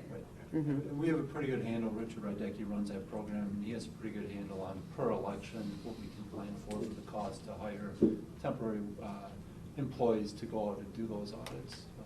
So I just don't have the number here, but we have it broken down pretty well. And then another item that we were talking about, item number 5, is developing an overtime budget, because of cyclical things that happen as far as like the elections and the amount of time that staff have to work, or, for example, Megan working a lot on the My Vote and working a lot of overtime. We just don't have an overtime budget, so we struggle with that. So we have to find the monies either, from other places in the budget, and/or we just have to pay people comp time, and so they earn time and a half off, and really we need our staff here because we're short-staffed, so it's kind of a difficult quandary that we get in. So we'd like to explore adding some type of overtime budget into the budget request.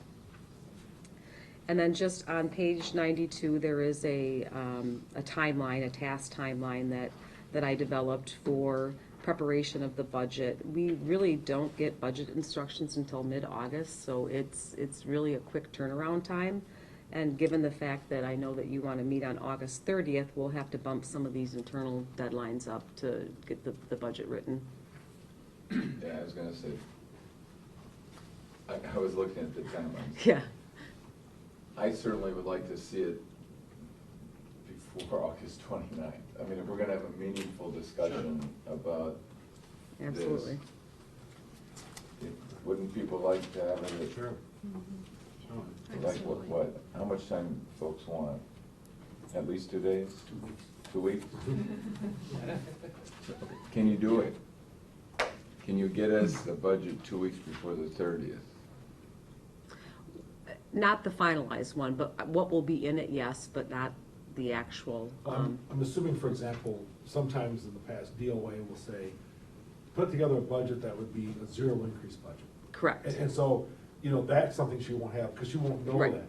She could put together a budget that says, this is what our best, this is what we'd like to do. We can get that. Exactly. And then, before the meeting, she'll have to supplement that. By the way, DOA has asked us to provide Right, this, because- and then this is how you might propose doing that under, because they'll give you certain constraints, so they Right. can try to figure out if the governor's saying we want to cap. I know that there's word that, that they would really like to have zero growth again, of course, in our budget. So all of these initiatives that we've talked about,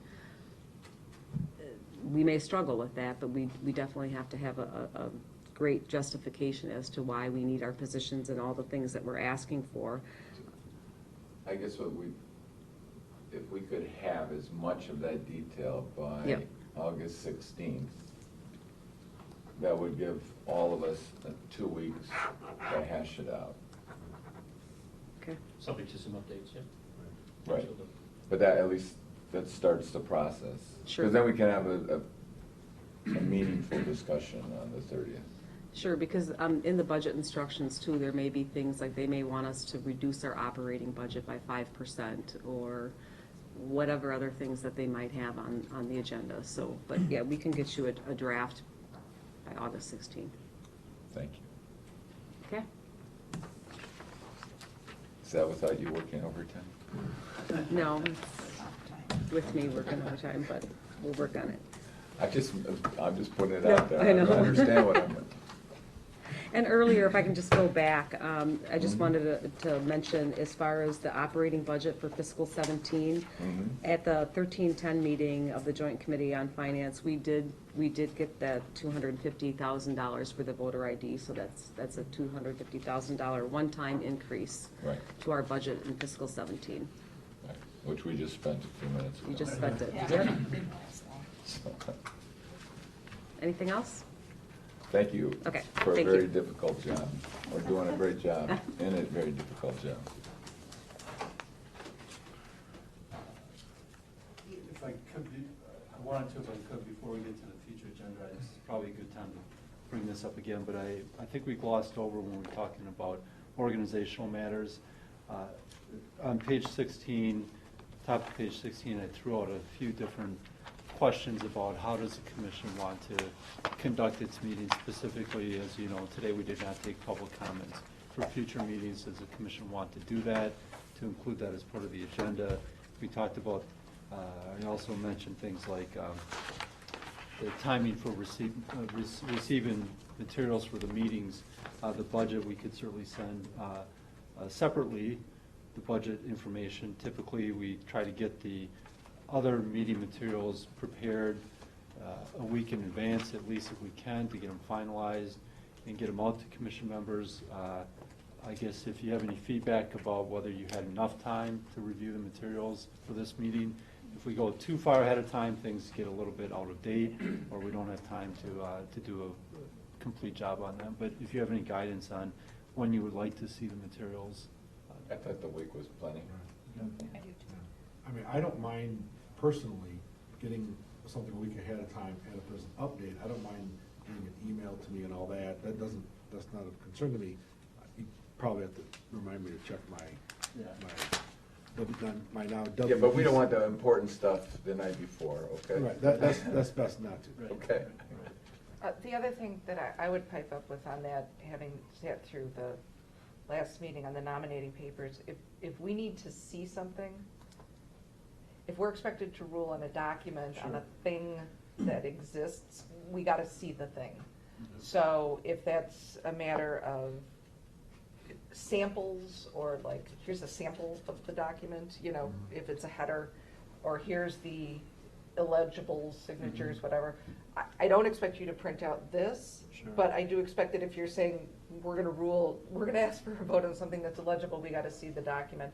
I don't think there's gonna be a lot of that coming up, I imagine, but if you're asking us, for example, to affirm a decision where there was a complaint and you took an action based on it, and for some reason it came under our purview, and it was based on a thing, send us whatever the thing is, would be helpful. That's a good point, and when we get to the point of whether or not the commission wants to adopt a legislative agenda, that whole timing, as we mentioned, of that certification process is something we'll want to, I think, ask the legislature again if they can find a way to make those deadlines work a little better, so we are not putting things together the night before the commission meeting. Okay, well, that's, and as far as public comment, does the commission have a preference on? I take it there are some meetings in which it makes more sense. I mean, like the budget meeting, that may be something you want. I don't know. I mean. Well, just so you know, the way the Government Accountability Board operated, typically every open meeting, they allowed some public comment, and Sometimes there was a little, sometimes there was a lot. It gets a little dicey because you don't know if there's something controversial people want to talk about, if that's going to take up an hour or an hour and a half of your time. And if we're trying to keep between 10 and 2 or 3 o'clock, that can be a significant chunk of time. I think typically probably a half hour or so. The board also would limit the amount of time each speaker only had 5 minutes. The commission could also say, look, if we have a room full of people on that day, we're going to limit it more to a couple minutes. And we just would need to know, if we're preparing the agenda for the next meeting, if that's something you want to continue, or if you want to say, we'll take comments in writing, but not at our meeting. Anybody As else? long as you're prepared to use the gavel. Yeah, I was gonna say, I don't like the idea that we're gonna have an hour and a half, 2 hours runaway meeting. So I think we can post a half an hour, if necessary, public time, limited to the discretion of the chair. And, depending on the number of people, look at if there's one person, maybe and it's an interesting subject, we all want to listen, maybe 5 minutes. We could put on the agenda as, up to 5 minutes, depending on the discretion of the chair. Reed's practice is to give, to time people, as you may know, and then there's a little time related. Well, I'll decide before the meeting how much, if we have 10 people and we only have a half an hour, Right. then it's going to be a very strict, no more than 3 minutes. We normally have comment forms where people will fill out their name and address information, what they want to talk about. Sometimes it said, well, those have said, you will have 5 minutes. Now, I suppose we can add a caveat, you have up to 5 minutes, subject to the discretion of the chair and the number of comments waiting. Yeah, I think we should be very clear on that. And then obviously, if there is a matter of huge public concern and we really need 2 hours, and certainly the commission can say we're going to hear a special on this issue, but. And certainly, post-election, post-mortems, we're probably going to want to hear what the clerks who want to come and talk to us have to say, the legal women voters, the parties may want to come and address us about what they thought worked well and didn't, and it seems to me that we should be open to hearing from them. Yeah, we could also schedule debriefing on that, though. We Yeah. could put them on the agenda as opposed to Yes. just public Right, comment. exactly. I mean, Right. that's, because that has a purpose that it would make sense that we would schedule as opposed to. Sure, that could be a specific Right, agenda item. because invited is like, Right, okay, we will put that on the next pretty agenda. wide open. The next item is future agenda items. Do you have a proposal in mind, other than, I know we're on August for the budget. It seems to me that's going to be pretty substantial. Well, right, but I mean, in the past, there was we did not have a meeting where the budget was the only item. No, It was a full agenda item. But that's going to go on the agenda. That'll definitely be on the agenda, right. Anything else that you believe needs to go on that agenda? Well, looking at the list I put together, I think we would probably, either in August or October, we would want to get some guidance on number 2. We would like to have the commission sign off on how we conduct the voting equipment audit, which happens after the November election. And we'd like to have those procedures approved ahead of time. So I would say August or October for that. We have typically, review of administrative code, we have typically had that as a standing agenda item for the attorney to give a status report on where our administrative rules are in the process. How about if we do this? Any of the commissioners have anything they want on August 30th? An item that they want on it? Otherwise, what I was going to suggest is Michael could put together an agenda. We can circulate it. If anybody has any comments, we can do it. We don't have to set it here, right? No, I just had a question about one. Go ahead. In terms of the transition from the JAB to the Elections Commission, I thought there was a mandate to review guidance and administrative rules and all that. So it's not, it's like the review of administrative code, while that may have been a standing item, we actually now have a mandate to do that, right?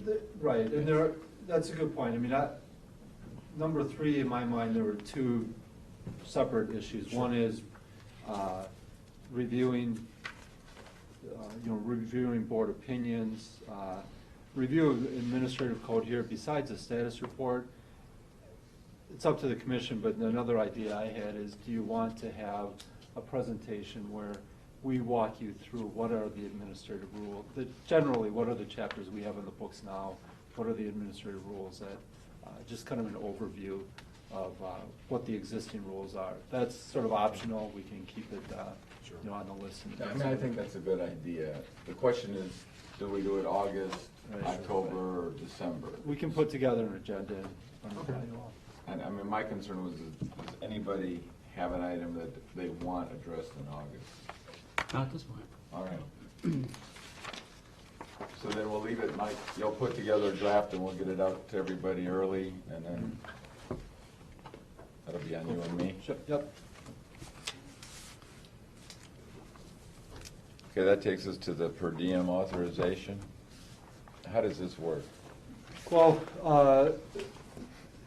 the practice that developed on the Government Accountability Board is that the statutes do provide that commissioners are entitled to a set per diem for each day that they, I think that it's necessary, they are conducting commission business. There's some wording in the statute. The board's practice was, when you have a meeting day, there's a full day per diem.